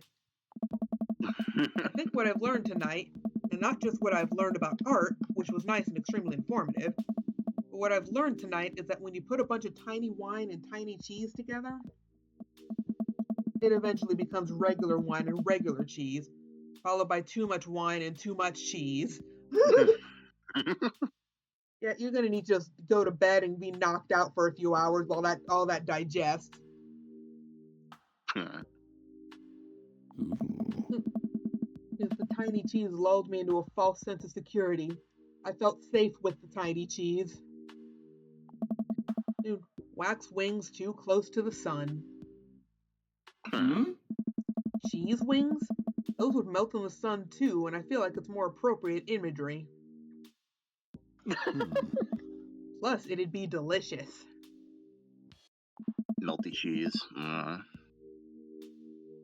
have never seen that word before. What the fuck? I'm not gonna try to pronounce it, so I'm just gonna a nice that thing possibly. I'll look this up. Oh. Hey, if you guys were painters, what would you paint? Huh. I actually dabble in oils. I mostly paint landscapes. I'm not very good, but it's a nice way to pass the time. Oh. I think I would focus on personal portraits of people in unique professions. Like, for example, luchadors. Hey, he likes masked All right, wrestling. you go. Hell yeah. Huh. I think I'd paint boats, seascapes, maybe some lighthouses, mostly boats. Really? Hmm. Yeah, I'm surprised you're choosing boats in favor of a long history of religious imagery and artwork. Ooh. What? Boats are cool. Hmm. What about you, They're also Dad? religious. Noah's Ark. The food artistry, landscapes, or tasteful nudes of the artist?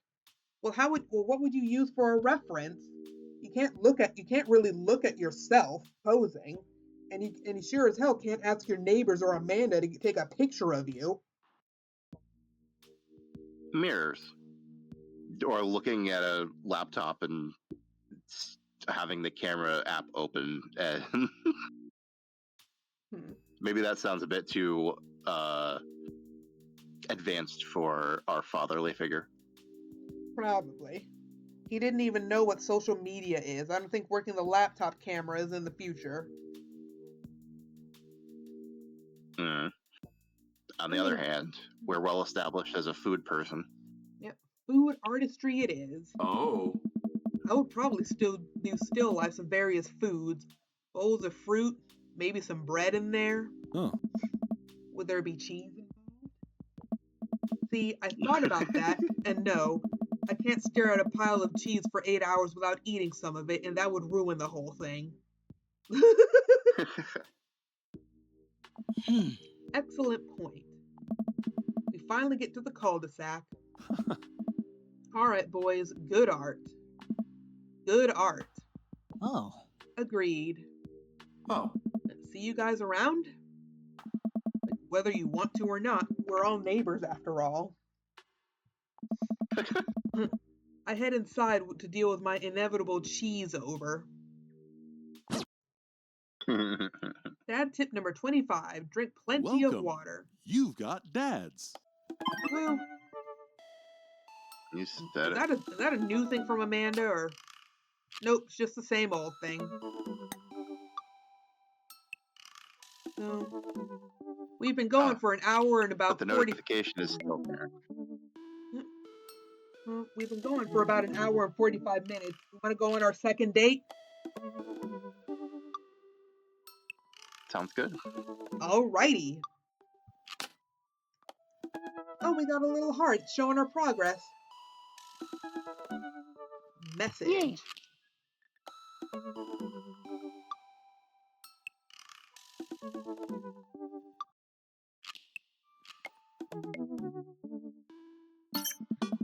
Hey, Daisy and I are going fishing tomorrow. You in or out? Oh, I have a message from Brian. Oh no, I've been dreading this day. I accidentally boasted about my abilities as a fisherman to Brian. That wasn't accidental at all. You intentionally lied. And now he's challenging me to another dad-off. I've been doing my fishing research online, but I'm nowhere close to being an expert. Still, though, I have to accept. I type back to Brian. Sounds great, man. Super excited to catch all those fish. Make sure your mowers and get them in order, because you're going to be all over my lawn this week. I don't know if it's so true. Hmm. Brian responds back, letting me know that Carl has picked us up at a spot I previously forgot existed. Man, that's going to be a rough start. Make sure to go to bed Oh. extra early. Amanda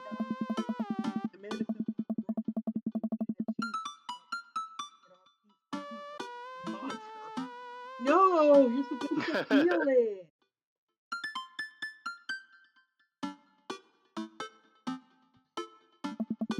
I didn't raise you like that. Like what? It's called string cheese, not chompy cheese, for a reason, Amanda. Ugh. Did you just call me here to criticize my controversial string cheese eating technique or what? No. Amanda, we have to go fishing tomorrow. Well, you have to go fishing. I get to play with Brian's dog. How do I become the master at fishing overnight?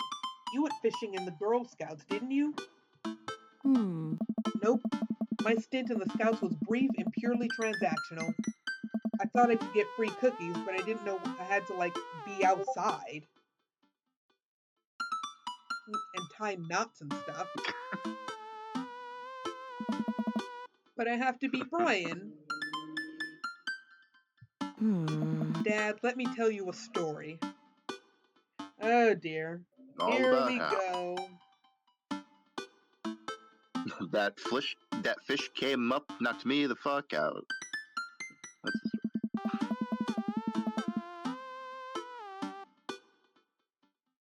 Let's see. Do you remember last summer how I applied for a job at that coffee shop across town? Give me a refresher. During the interview, they asked me if I knew how to work an espresso machine, and I really wanted the job, so I lied and said yes.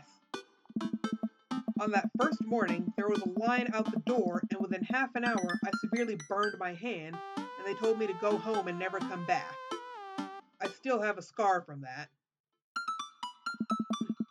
Of course I remember. What does that have to do with fishing? The burn is a metaphor, Dad. I don't get it. You can lead a horse to water. What do horses have to do with fish and burns? If you would just let her explain. Huh? Dad, please. I don't get your obsession with competing against Brian. But you wouldn't understand. It's a dad thing. Please try explaining it to me. Okay. Brian's he just thinks he's so much better than me, and he purposefully reminds me of that whenever he can. It's like he has to one-up me. I have to beat him at his own game. Huh? Is that what you think is happening here? No, Amanda. Okay, good. I know that's what's happening. Oh, jeez. Oh. All right, Pops. We should both be getting some sleep. See you in the morning? Night, Panda. It's still light outside. Well, yeah, but given the hour implied, it's going to be dark out when we wake up. I brush my teeth and throw on some pajamas. I climb into bed, set my alarm, and close my eyes. Okay, sleep. Ellipses. Ellipses. I am wide awake. I can't help but think about the last time I went fishing, hoping that there's something I can glean from it to give me an edge over Brian. I was about 9 years old. My dad woke me up one morning and told me to get dressed and meet him downstairs. It was still dark out. I had no idea what was going on, but before I knew it, we were both alone on a freezing cold lake. That sounds terrible. Same. I had to sit there for hours while it got hot and muggy, the air thick with bugs. I picked at mosquito bites while my dad sat in stony silence, fishing pole in one hand and beer in the other. We didn't catch anything. On the long drive home, my father bought me a pack of cigarettes and didn't say a thing. Your dad kind of sucks. Ellipses.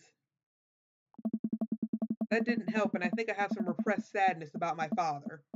I'll deal with that later.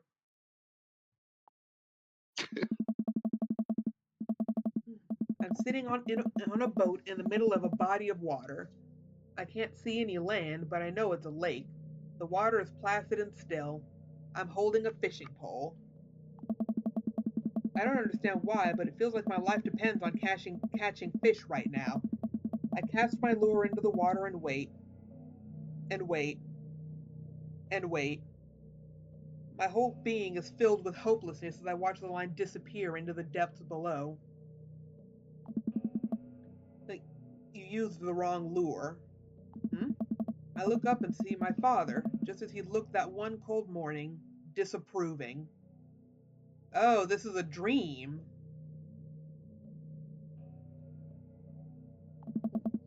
I'm panicking. I'm panicking now. I pull the lure up and try to grab a different one, but all of the lures in my tackle box are the exact same. I look up to my father for guidance, but he's gone. Yeah, I think your father might have fucked you up a little bit. Just a bit. I try casting Just a little bit. I try casting again, but I can't hold my footing. My boat tips over and I fall into the water. Sinking further and further, I see the multitudes of fish that had been lying just below the surface, all swimming around me as if to taunt me. One fish swims up to me. He has Brian's eyes. Oh, that's terrifying. A fish with human eyes? Oh my god. This went from No dream to thanks. talk about a nightmare.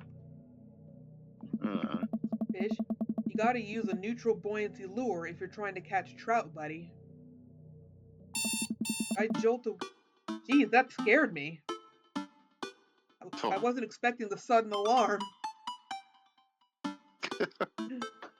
I jolt awake to the sound of my alarm. It's fishing day. That would explain the weird dream. I groggily slip on clothes and get ready.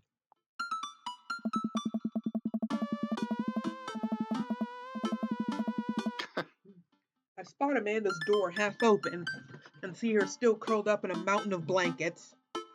Walking over to her, I give her a tiny kiss on the forehead. Fishing day, kiddo. You ready? Doesn't look like she's ready.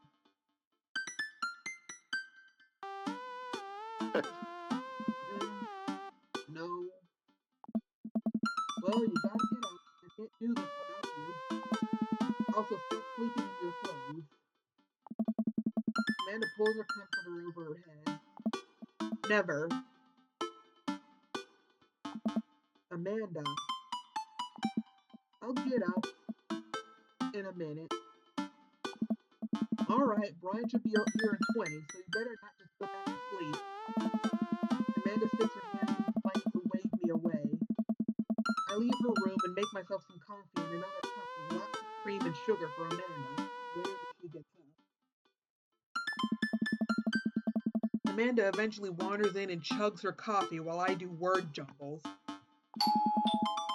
Doo-doo. I hear the doorbell. That must be Brian. Still rubbing our eyes, we walk outside to see Brian.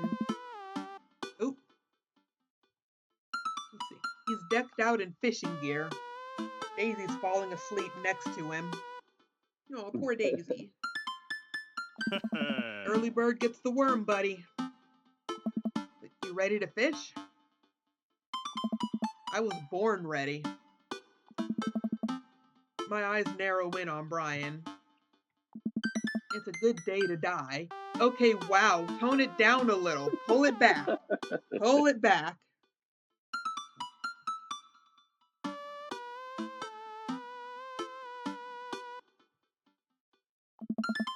Hop on in, guys. Let's get this fishing party started. Walk over to the driver's side door and open it. Woof, woof. Brian's dog immediately hops into the driver's seat, wagging his tail furiously. Doggy! Can I see your license, sir? Maxwell, let Dad sit. Maxwell obediently hops into the back to cuddle with Daisy. Amanda settles in next to Maxwell and Daisy and immediately falls asleep.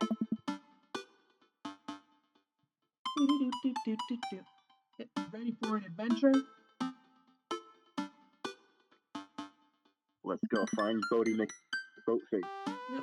I'm ready for glory. I struggle to stay awake as we drive to the outskirts of town. Country music plays quietly from the radio as I watch the trees pass by. So where exactly are we headed? It's about an hour north of here. A little spot I've been going to since I was a kid. My dad used to take me there all the time. I don't think anybody else knows about it. I brought everything we need so that we can catch some trout, have a nice little fire, and enjoy nature. My fishing pole is in the shop, getting it tuned up. Do you maybe have an extra I could borrow? But of course, it's probably not as nice as it sounds like yours is, though.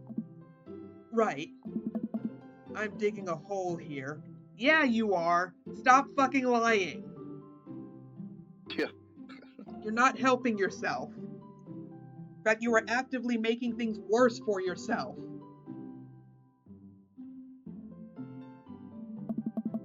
I stare out at the forest lining the highway. The sun is just barely over the horizon, scattering dusky pink light through the trees. For a split second, I spot a deer grazing on the side of the road before it leaps back into the brush. After a nice, quiet drive, Brian eventually tells me to pull off the highway and onto a dirt road. The car bumps along until we reach a clearing that opens up to a magnificent lake. Well, here we are. Oh, that's pretty. I step out of the car and help Brian unload our gear as Maxwell runs around us barking. The kids wake up and wander to the shore, where Daisy tries to teach Amanda how to skip rocks. Aw. Brian and I carry the tackle boxes and cooler down to the edge of the lake, where he has a canoe waiting. Ah, great, it's still in one piece. Hold on, help me out with Maxwell. I help Brian place a tiny dog-sized life vest onto Maxwell. Woof, woof. Aw. Alright, your turn. Brian hands me a lime green life vest. Maybe if I fall in, you'll save me. I can swim, thanks, or no thanks. Well, it's the second date. I think we can risk getting a little flirty. Yeah. Let's see what this does. If I fall in, I'm counting on you to rescue me. Hey! Brian turns to Amanda and Daisy, who who are still skipping rocks. You kids want to fish? Dad. I'm good with just throwing rocks into the water. Amanda hurls a rock into the pond with gusto. Yeah, take that, water. Amanda, you're supposed to be skipping them. Hey. Is that what we're doing? Oh, don't feel bad, Amanda. I suck at skipping rocks too. Daisy, don't you want to fish? Me three. Eh? I think catching fish is kind of inhumane. Aw. We're gonna go explore in the woods and look at bugs and stuff. Alright, be safe. Don't go too far. Brian puts the life vest around himself, and we throw all of our equipment into the canoe. Maxwell happily jumps in and takes his place looking out over the front of the boat. I get into the canoe as Brian shoves off. We paddle together to get ourselves in the middle of the lake. There's a life vest Brian's size? And he is a big dude. Actually, so are we. There's life vests our size?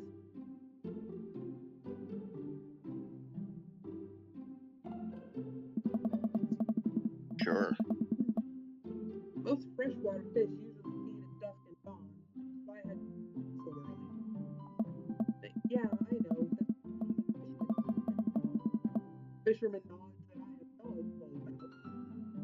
Stop lying! Like, still a gambling man? Oh no! Like, you know it. Now, let's see you can catch more fish. You can catch more what? Oh, this will end badly. I hope it's not another mini game. Sounds easy enough to me. Size on fish. Yeah. I was thinking something a little bit. Uh-oh. A city of our children? Pull it back. It's more than that. Let's say, if I win, I think you need that. Oh no! The whack match 2000? That's a limited edition. But, if you win, you get my pull song, the Reach and Cut 3000. The cordless version? That's the one. Shit. The Reach and Cut 3000 is state of the art. My weed whacker is a prized possession, but there are those hard to reach branches at the back of the yard that are begging for a pruning. You're on. Well, I hope you weren't too attached to that weed whacker. We shake on it. I suddenly remember that I don't know how to fish. My foolish fatherly pride will one day be my undoing. What do you mean one day? It's undoing you now. Today's the day. I watch as Brian ties a lure and does some stuff I can't follow with his fishing pole. He casts into the lake. Oh boy, now I have to do that. I stare down at the top box and have a pole in my hand. Oh no, we have to choose?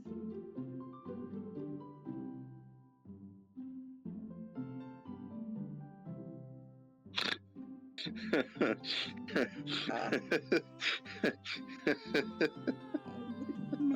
makes maximum heart from Brian? Oh. I feel like the most obvious answer is the one, which I guess would be putting the bait on the hook. But what if that's too obvious and it's wrong? I want to get a good grade in Brian, which is a normal thing to want, impossible to achieve.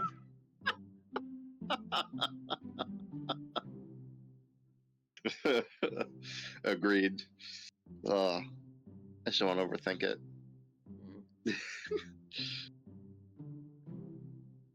Uh,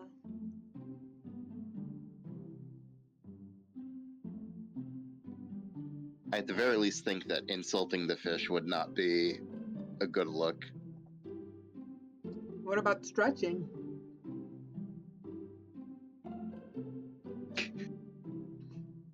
I'm down.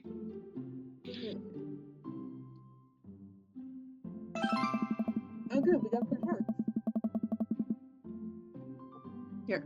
Because I'm such a Good pro call. fisherman, I anticipate a lot of quick physical movements over the course of this fishing session. To prepare for such activities, I will now stretch my body so that it's limber and ready for battle. Ah. That's very responsible of you. I do a few calf stretches, some bicep pulls, and crack my neck several times. You can do that several times? I'm lucky if I can do it once. Hmm? Yeah, it's possible. I've been able to do it somehow. I bend over and try to touch my toes, but I just can't make it happen. I can barely get the tips of my fingers past my shins. You can get them past your shins? I barely get mine past my knees. Really? Well, it's been a while since I stretched, but I remember I can't go down very far. I definitely Oh, can't that's touch right. my You did have toes. some back issues some time back. All right, my nubile body is now lithe and pliant, perfect for wrangling every trout in this lake with my bare hands. Now what? Perform a fish mating call, tie a knot or something, meditate. I'm going to see what the fish mating call does. I just hope it doesn't detract points. If it does, I might have to reload the save and start over. Actually, you know what? Let me save right now. Good call. Form a fish mating call. Ah! Oh no! That was the bad one! Load! Let me try it again! Heck that. Now, wait, why are those two here? Alright, so fish mating call, bad. Tie a knot or something. Do you think tying a knot would be good? I feel like so, yeah. Let's try tying a knot. Oh, wow, that was really good. Oh, shit. I take my pole and try to tie an elaborate looking knot to impress Brian. The classic hunter's bend. I learned that one in my youth. Yep, this one isn't coming apart anytime soon. With this knot, I will cast my heavenly line upon the unsuspecting water and deliver unto us a bountiful harvest. I look over to Brian. He doesn't seem to be paying attention. Let's cast this sucker. I pull my rod back and launch the lure as hard as I can. Oh. And the lure flies off the line and sails far, far away, landing in the lake with a loud sploosh. So much for that hunter's bend. Now someone's got to go out and get the lure. But sorry, I judged the wind speed wrong. This cold air drives the pressure down. Yeah. Go ahead and take my pole. I know it's hard switching to a new pole you're not used to. I'll fix up another lure. Ryan hands me his pole with a smile, and I just sit there, feeling like an idiot. Wait. Well, he'll be able to see Ah! the effect. Oh. It is another mini game. No! See, fishing around here is easy. They all group up. All you gotta do is line up 3 of the same species and reel them in. Oh, I'm good at those kind of games. It's Candy Crush, but with fish. I need to match 3 of the same species? I can't tell which is which. Match that fish.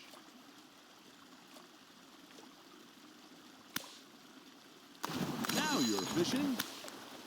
Woo.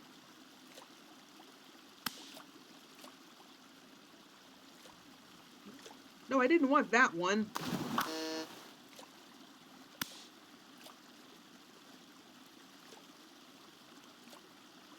Catch of the day. Now you're fishing. Oh, yeah. Sweet. Catch of the day. Now you're fishing.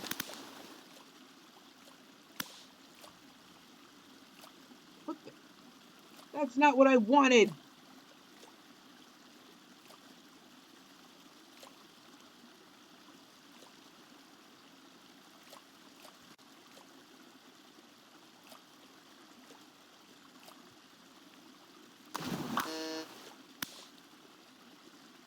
Wait, no, I didn't mean to click on that one. Dang it, I just said I'm good at these and now I'm fucking it all up.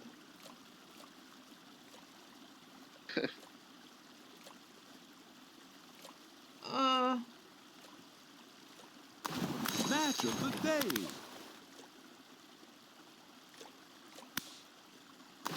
Match of the day.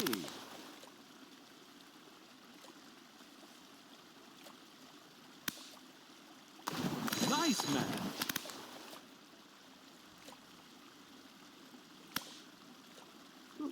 Nice catch.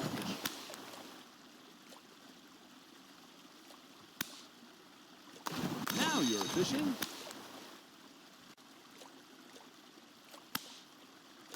Nice match. Oh, that was it? Oh, I only got an A? Probably because those two I fucked up. Darn it.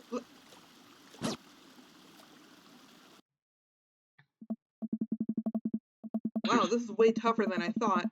I look over to Brian, who's smiling and obviously enjoying his time out here on the lake. I will crush him. Suddenly, the fishing pole jumps in my hand. I reflexively tug upwards. I think I got something big. The tip of the pole dips down repeatedly and the line starts to run. Reel it in. I finally get the fish right up next to the boat. It's a long, beautiful rainbow trout. Brian hands me a net. It's all yours. I lean down and notice that my hands are shaking with excitement. This fish is bigger than all the ones Brian's caught.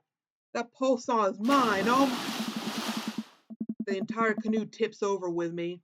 I find myself sinking into the lake. I should have taken the life vest. All of a sudden, I'm embraced under the water and pulled into Brian's arms. I'm finally dragged upwards, sputtering water. All of our gear floats on the surface.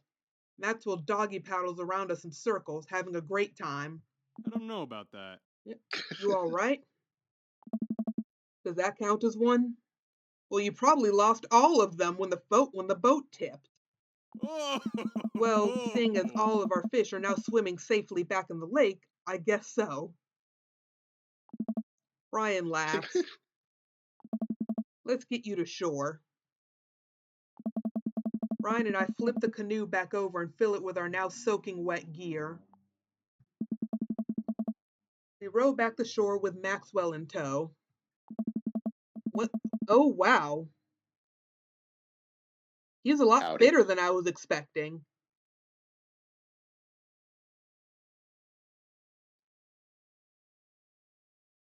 Don't you remember that old Tumblr post about muscles for aesthetic versus muscles for practical use? Yeah, it's true. But his sprites make him look like he's fat. He's toned. He's like muscular. Well, you can't have big belly muscles if you don't have a big belly. Let's see. Once we get to the beach, Maxwell darts off into the woods. Brian takes off his shirt. Dots of lake water glisten in the sun across his strong back. Man, all that general contracting must have built that guy like an ox. Ellipses. I hope he doesn't notice me staring. I'm gonna get a fire going so we can dry off. Want to hand me yours? Yes. Okay. I reluctantly take off my own shirt and toss it to Brian. No, now he can see our binder. I don't know, maybe it's not a big deal, but me personally, I hate when my binder is visible. I can understand that. I suddenly wish I had done more sit-ups in my life. Or any sit-ups at all, really. Another thing you've bested me in, stupid sexy Brian.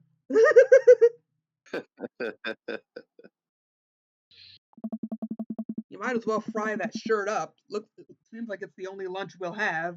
Aha. Oh, the day's young. We can fish from the shore. Once Brian gets the fire going, I sit and try to dry off my pants. Brian sets a couple lures out by the water's edge. We're probably going to have to put the kibosh on the competition for now. Until another day. My stomach growls. You hungry? Oh, I'm fine. Brian reaches into his cargo shorts and pulls out a few granola bars.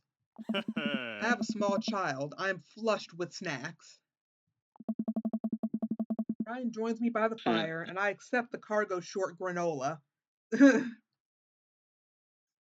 Must have been a Nature Valley bar.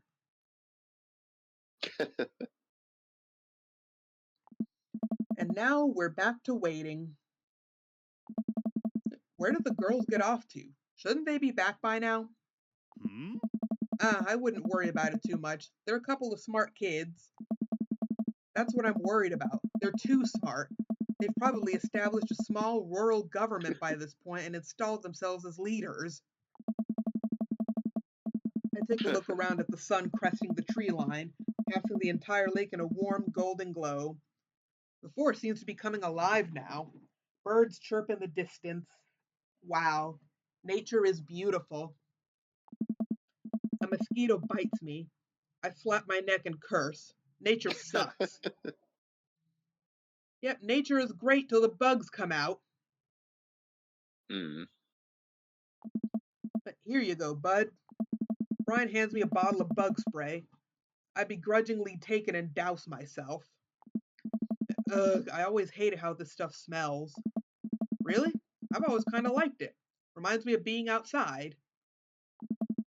Maybe We're you and already I have outside. different maybe you and I have different sentiments on the outdoors.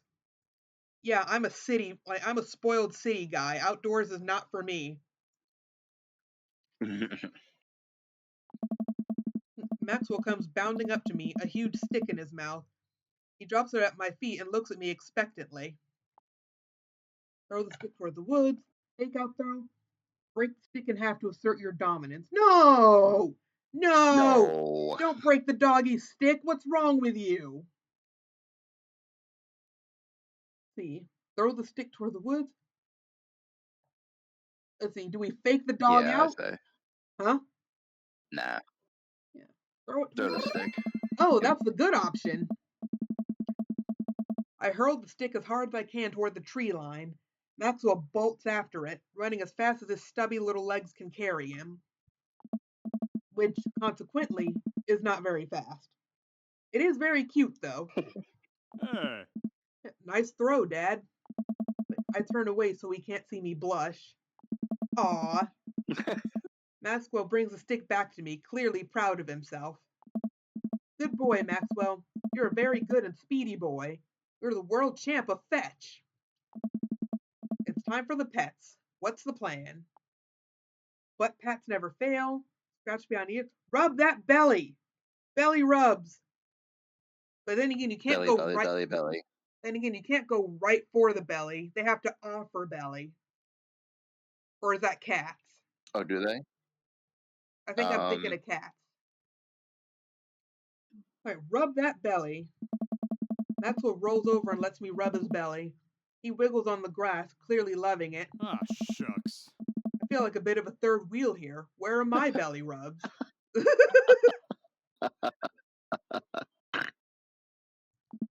Haha. I hey, that was the good option. I'm so flustered I can Nice. barely say anything. I just focus on petting Maxwell and hope Brian doesn't notice how much I'm sweating. While I'm playing with Maxwell, Fish began routinely pulling on Brian's lines. I watched Brian effortlessly fillet the fish, squeezing a bit of lemon on them and frying them up in a cast iron pan. Before we know it, we have a feast fit for a couple of shirtless dudes. Amanda and Daisy emerge from the woods, looking totally unscathed. Like, whoa, Dad bod patrol. I'm gonna have to issue you both a citation and demand you both put your shirts on.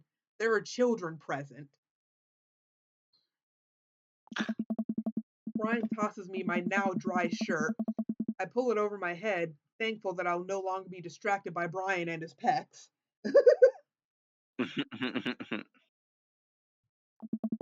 Where have you guys been? Like, studying entomology. What? We were playing with bugs. I expect you guys to be covered in, like, mud and stuff. Daisy looks offended. What do you take me for, a child? You're 10. You are a child. Ellipses. Amanda puts a hand on Daisy's shoulder. Dad. Daisy. Right. We take a seat around the fire and Brian serves us all generous piles of fish on paper plates. It's absolutely delicious. Why does he have to be good at everything?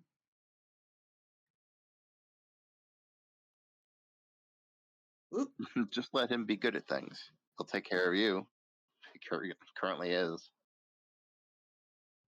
Yep. It's absolutely... All right, I just read that. Fish taste okay? Daisy and Amanda both nod furiously, mouths full of fish. It's incredible. I've never had fish this good. Yeah, it's great. Old Harding family recipe. Why are your pants wet?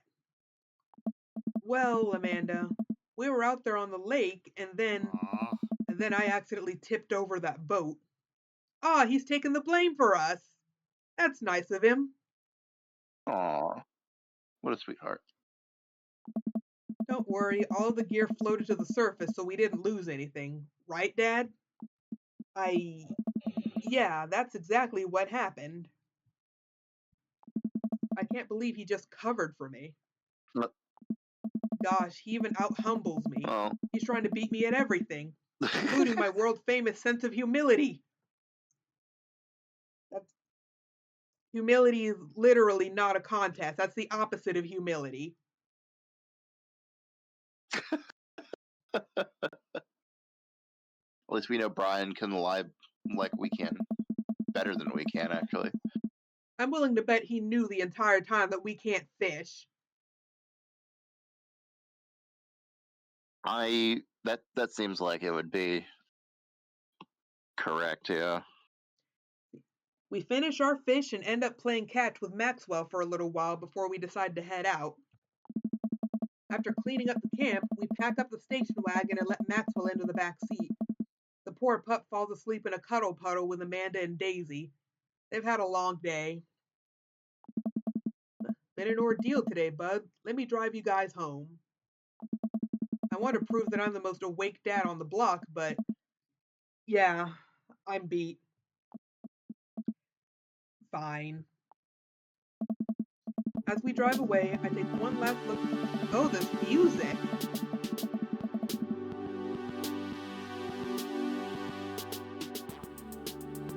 We entered the...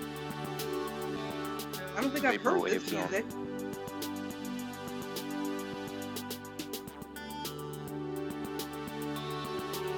I certainly haven't. I could just sit and listen to this. I don't even have to move forward. As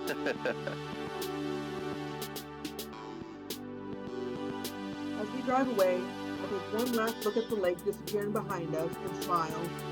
I rest my head against the window and the low rumble of the dirt road beneath us lulls me to a peaceful sleep. Ellipses. Hey, sleepyhead.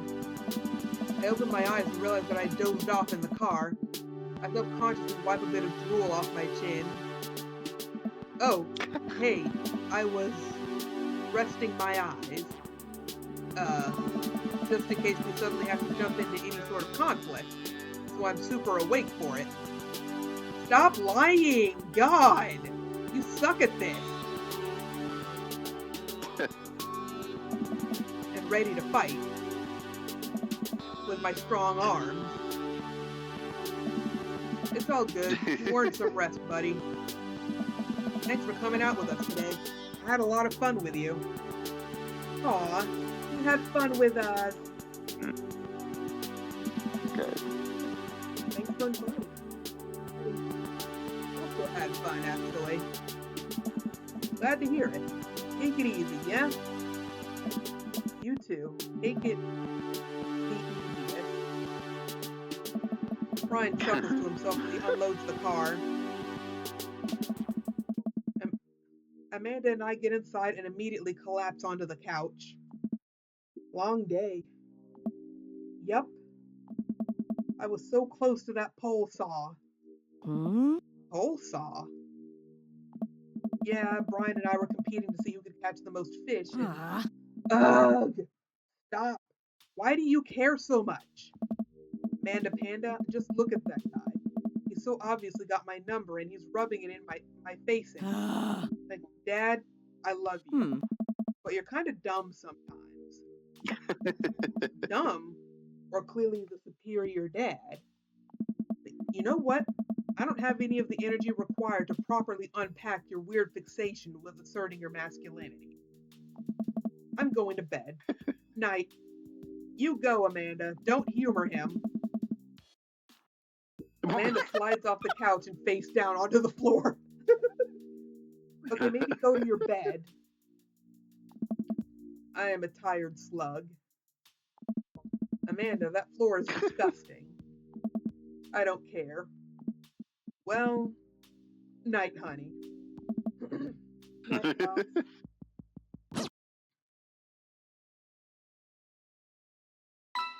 Date complete. How did we do?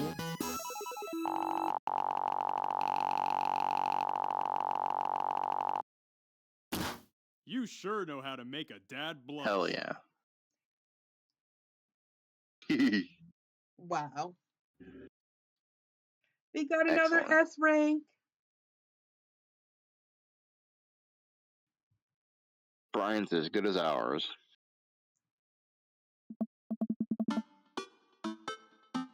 Well, it's been a long day. I'm just about ready to pack it in.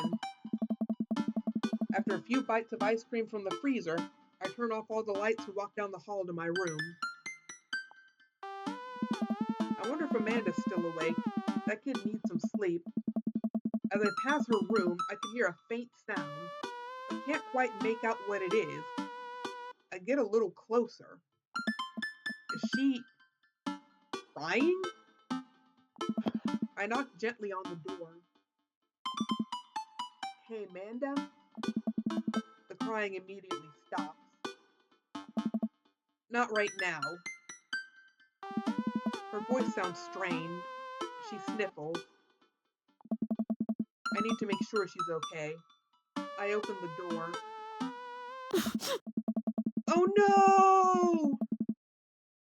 Why is she crying?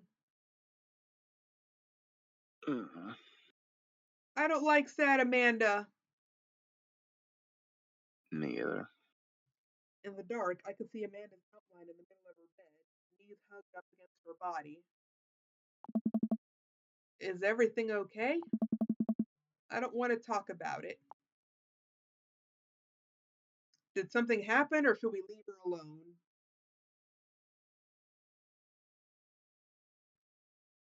Unfortunately, I feel the thing is both.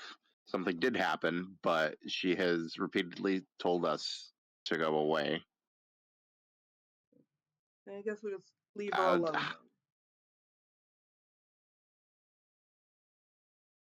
then. All right, I'll leave you be. I back out of the room and close the door gently behind me. She immediately starts crying again. Wow. I have no idea what has her so upset. She seemed totally normal. I feel awful just leaving her to cry. But I also get the feeling that if I tried to do anything else, it would only have made her more upset. I can't stop mentally cycling through all sorts of awful things she could be dealing with right now. More than anything, I just want her to be happy and safe. I have a hard time falling asleep, but when I finally do, I'm still thinking about Amanda.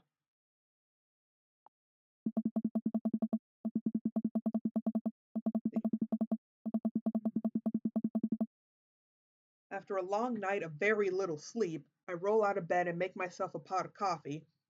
Amanda should be up for school soon. Maybe she'll be willing to talk about whatever's bothering her. About 10 minutes before she's supposed to leave, Amanda comes out of her room and makes a beeline for the freezer. Morning, Amanda. Morning. She drops a frozen waffle into the toaster and slams the freezer door. She won't look at me. Yikes. So, anything big going on at school today? No. Okay. Do you need a ride to school? No. Want some coffee? Amanda pulls the toaster lever up and takes her still freezer burned waffle out before it's finished cooking. I have to go. Amanda picks up her bag and storms out. Don't you be slamming doors in my house. You don't pay any bills.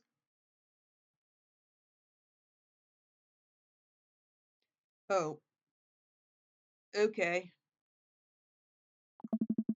I haven't seen her act like this in a long time. It's usually short-lived, but it always hurts. Hopefully this blows over and things are back to normal soon.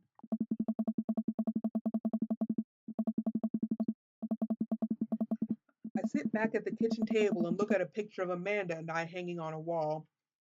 In it, I'm teaching her to ride a bike. Her face is a mixture of excitement and pure, unadulterated fear. I remember how determined she was. Every time she would fall off and scrape her knees, she would get up and try it again.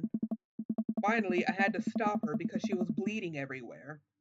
Then she started to cry because she didn't think she needed bandages and wanted to keep trying. Oh. As I put the bike away, she just stood in the middle of the street and screamed. Then I took her for ice cream and it was like nothing even happened. After giving it a bit of thought, I decided that if I force her to talk about it, I'm only going to make things worse. But I have an idea. I start rummaging around for ingredients. Then later, I hear Amanda walk in the door. Instead of heading for the kitchen like she usually does, she makes a beeline to her room. She's clearly trying to avoid me. Hey, Pumpkin? What? Can you come here for a sec? There's a moment of silence. Yeah. I wanted to say sorry about last night. Ellipses. I'm just worried about you, kiddo. I get scared when I know something's wrong, and I get even more scared when I feel like I can't do anything about it. Dad, So just whatever it is, and you don't have to tell me if you don't want to, but whatever it is, just know that you have a dad in your corner who wants you to be happy. Honey, Yeah. you know I'm bad with words, so I was hoping I could speak a language we both understand. I pull a cake out of the refrigerator and place it on the table. Hopefully the frosting is set by now. Ta-da!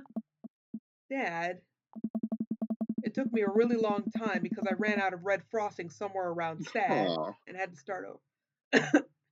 Sorry you're sad, but I will support you 100%. Aww. Isn't that cute? He made her a condolences cake. That's precious. This is beautiful. It's strawberry. Amanda gives me a big old hug. I grab some plates and forks and serve us up some delicious cake. So, it's really stupid. What is? this whole thing. I know it's been really weird lately, and I don't even know how to explain it. I feel like I might have to make you a chart. Oh dear, teenager drama. Hmm. I'm listening. Do Brr. you want me to take notes? Oh. I guess I should start from the top. So, you know how Emma R is going to that fancy art school in California, right? Emma R. The one who puked and. Oh no! My memory is terrible. Is she the best friend or the other Is that one? save, save, save, I think Emma P is the best friend save? because she's the one who puked in Dead Gotham Beyond. Uh, Save. Let's try the other one. I guess you're not technically wrong. Ah, dang it, it was the best friend.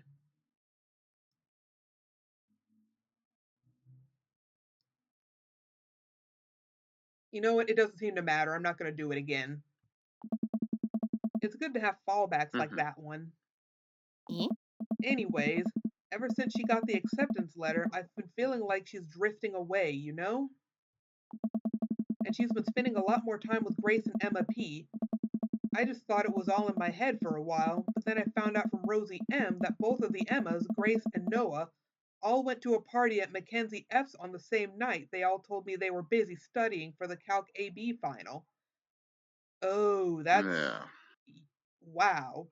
So they told her they were studying, and really they just went to a party without her. Fucking rude. Fuck that. Like, I like how we yikes. at the same time. So, another important piece of information is, uh, God, this is embarrassing. I, have a crush on Noah. I knew it. I knew she liked him.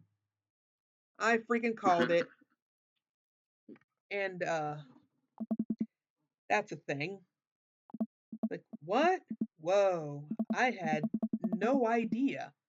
I definitely didn't know that. Okay. You're a bad liar. So are you. I learned from the worst. Anyway, so the only person I told about the crush was Emma R, and she promised not to tell anybody. I didn't confront them about the party thing because I didn't want to start drama, so I just keep quiet and keep going about my business. Amanda sighs. And then one day I invite everybody out to get nachos at the mall, and after not texting me back for like 2 hours, even though none of them ever put their phones down for more than 60 seconds, they all say they're busy, like simultaneously. Ew. So I tell them, never mind, I'll just eat nachos at home, right? But we were out of chips, and I really, really wanted nachos. Totally understandable. Dad. So I go to the mall anyway. I get to the food court, and who do I see there but Grace, Emma P, and Emma R, and Noah, all hanging out together and eating nachos without me. Your friends kind of suck, Amanda. I'm sorry, but your friends Yeah. are assholes. Yeah. Like, what? It gets better. I'm standing by the escalators watching them, and I realize that Noah has his arm around Emma R, which is kind of weird, right? But then they kiss. No. Yes. So I know. So I storm over there and I'm like, hey. And Grace drops a nacho on her shirt because of course she does. And Emma R just like glares at me. Grace, Grace. Nothing is coming up. I don't know who that is. Grace is the. Is she the boring one or the gossipy one? Or did she poop the bed too? I kind of want to go with boring. What say you? I don't know. Considering how lame they all are, I think they're all the boring one. No. Hmm. Let's see, the boring one? Well, yeah, but that's not the important part. So I'm not technically wrong. Okay, then. Ah. Grace is the one nobody really likes. Or I guess that's me now. But anyway, nobody will say anything, and I'm just like, you guys suck. Which I realize is not the most eloquent thing to say, but I was very angry and really embarrassed, and I just wanted to get out of there. So I left, without nachos, I might add, which only further contributed to this shitty day, and immediately drafted a super long text to the group chat asking them why they've been so weird. And I wrote another one to Emma R asking how long the Noah thing's been going on, and sorry, I know that's a lot. You still following? What did Emma R say? Yeah, so we gotta show we're paying attention. Yeah. Oh, okay, get a load of this. Emma R says, you know what? Let me just read it to you. Amanda pulls out her phone and reads word for word an arduously long string of text messages. Can you believe that? I cannot believe that. That's usually the right thing to say. Correct. I care so much about Amanda's social life and mental well-being, but man, do I not understand what she's talking about. This is all beyond me, but I'm trying my hardest to be supportive. They were dating in secret for like months. So I told her that she's being a real terrible friend, and she's like, well, if you think I'm so terrible, then just stop being my friend. And I was like, okay. And then she left me on red. And then, wait, left me on red? What's that? Oh, like, she saw my message and didn't reply. And I know because there are read receipts, red receipts, however you say it. I don't know what red receipts are, but I'm just going to nod and pretend I understand. Gotcha. So while this is all happening, I'm talking to Emma P about how mad I am because she's at least being kind of reasonable. I'm venting to her about how pissed I am at everybody and stuff. And then out of nowhere, Noah texts me and is like, how could you say that about me? And I'm like, say what about you? And he tells me that Emma P sent screenshots of everything I told her to the group chat that I got kicked out of. Emma P, what the hell?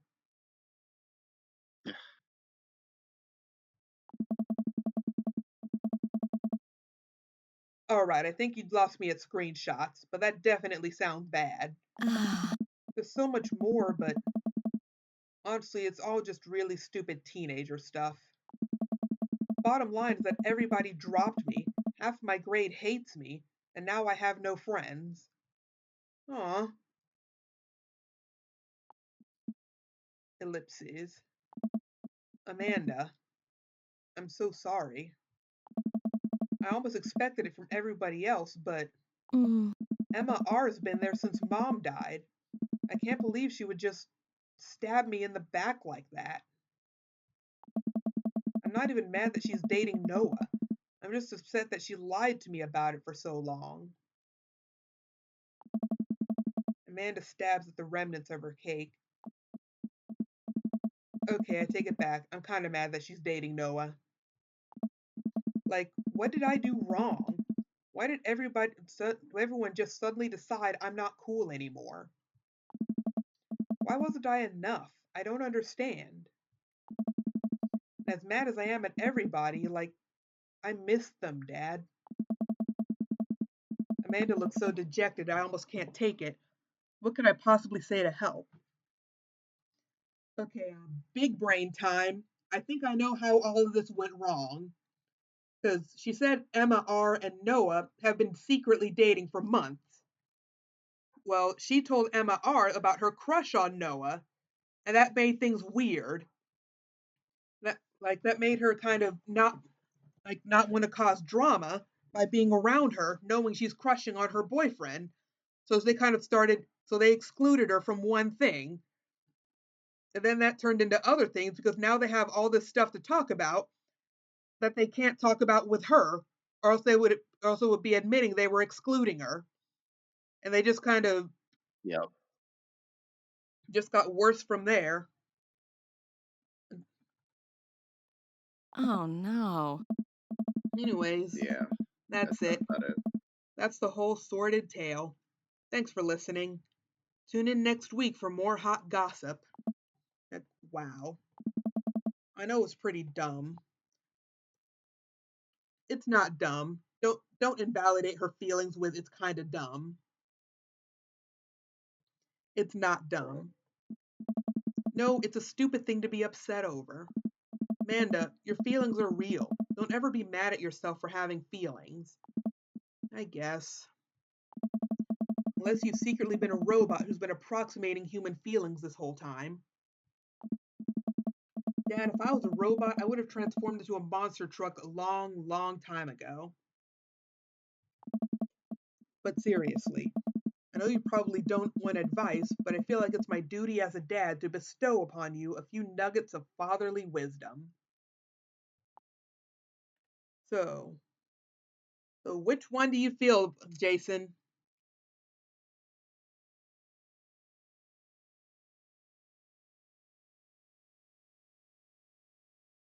Real friends don't do that. Yeah, real friends don't do that. When you get older, you start realizing the sort of people you want to associate yourself with. Do you really want to surround yourself with people who would do something like that to their friend? It takes a lot of work to find and maintain meaningful friendships. It took me a long time to figure that out myself, and I wish I'd learned it sooner. If the other person isn't putting forth the effort to show you how much they care, it's not worth it. You're not beholden to being their friend. Ultimately, I think this says way more about their character than it does about yours, because you're amazing. And if they can't see that, well, that's their problem. Ellipses. I'll keep that in mind. I look down at the table. Did we just eat that whole cake? Yes, we did just eat that whole cake. You ate an entire cake? Just the two of you? You two are gluttons. Well, cake fills the void in the heart that is left behind by shitty friends. For now.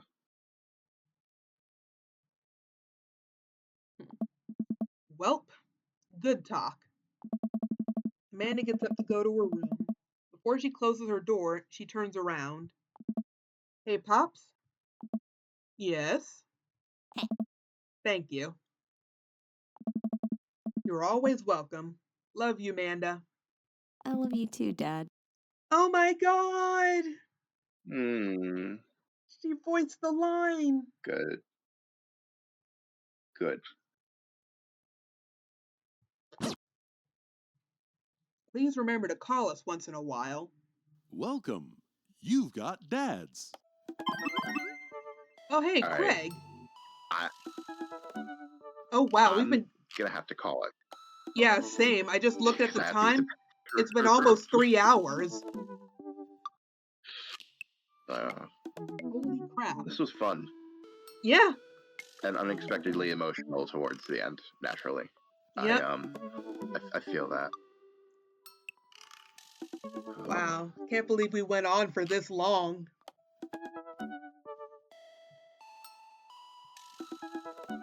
It was a good time.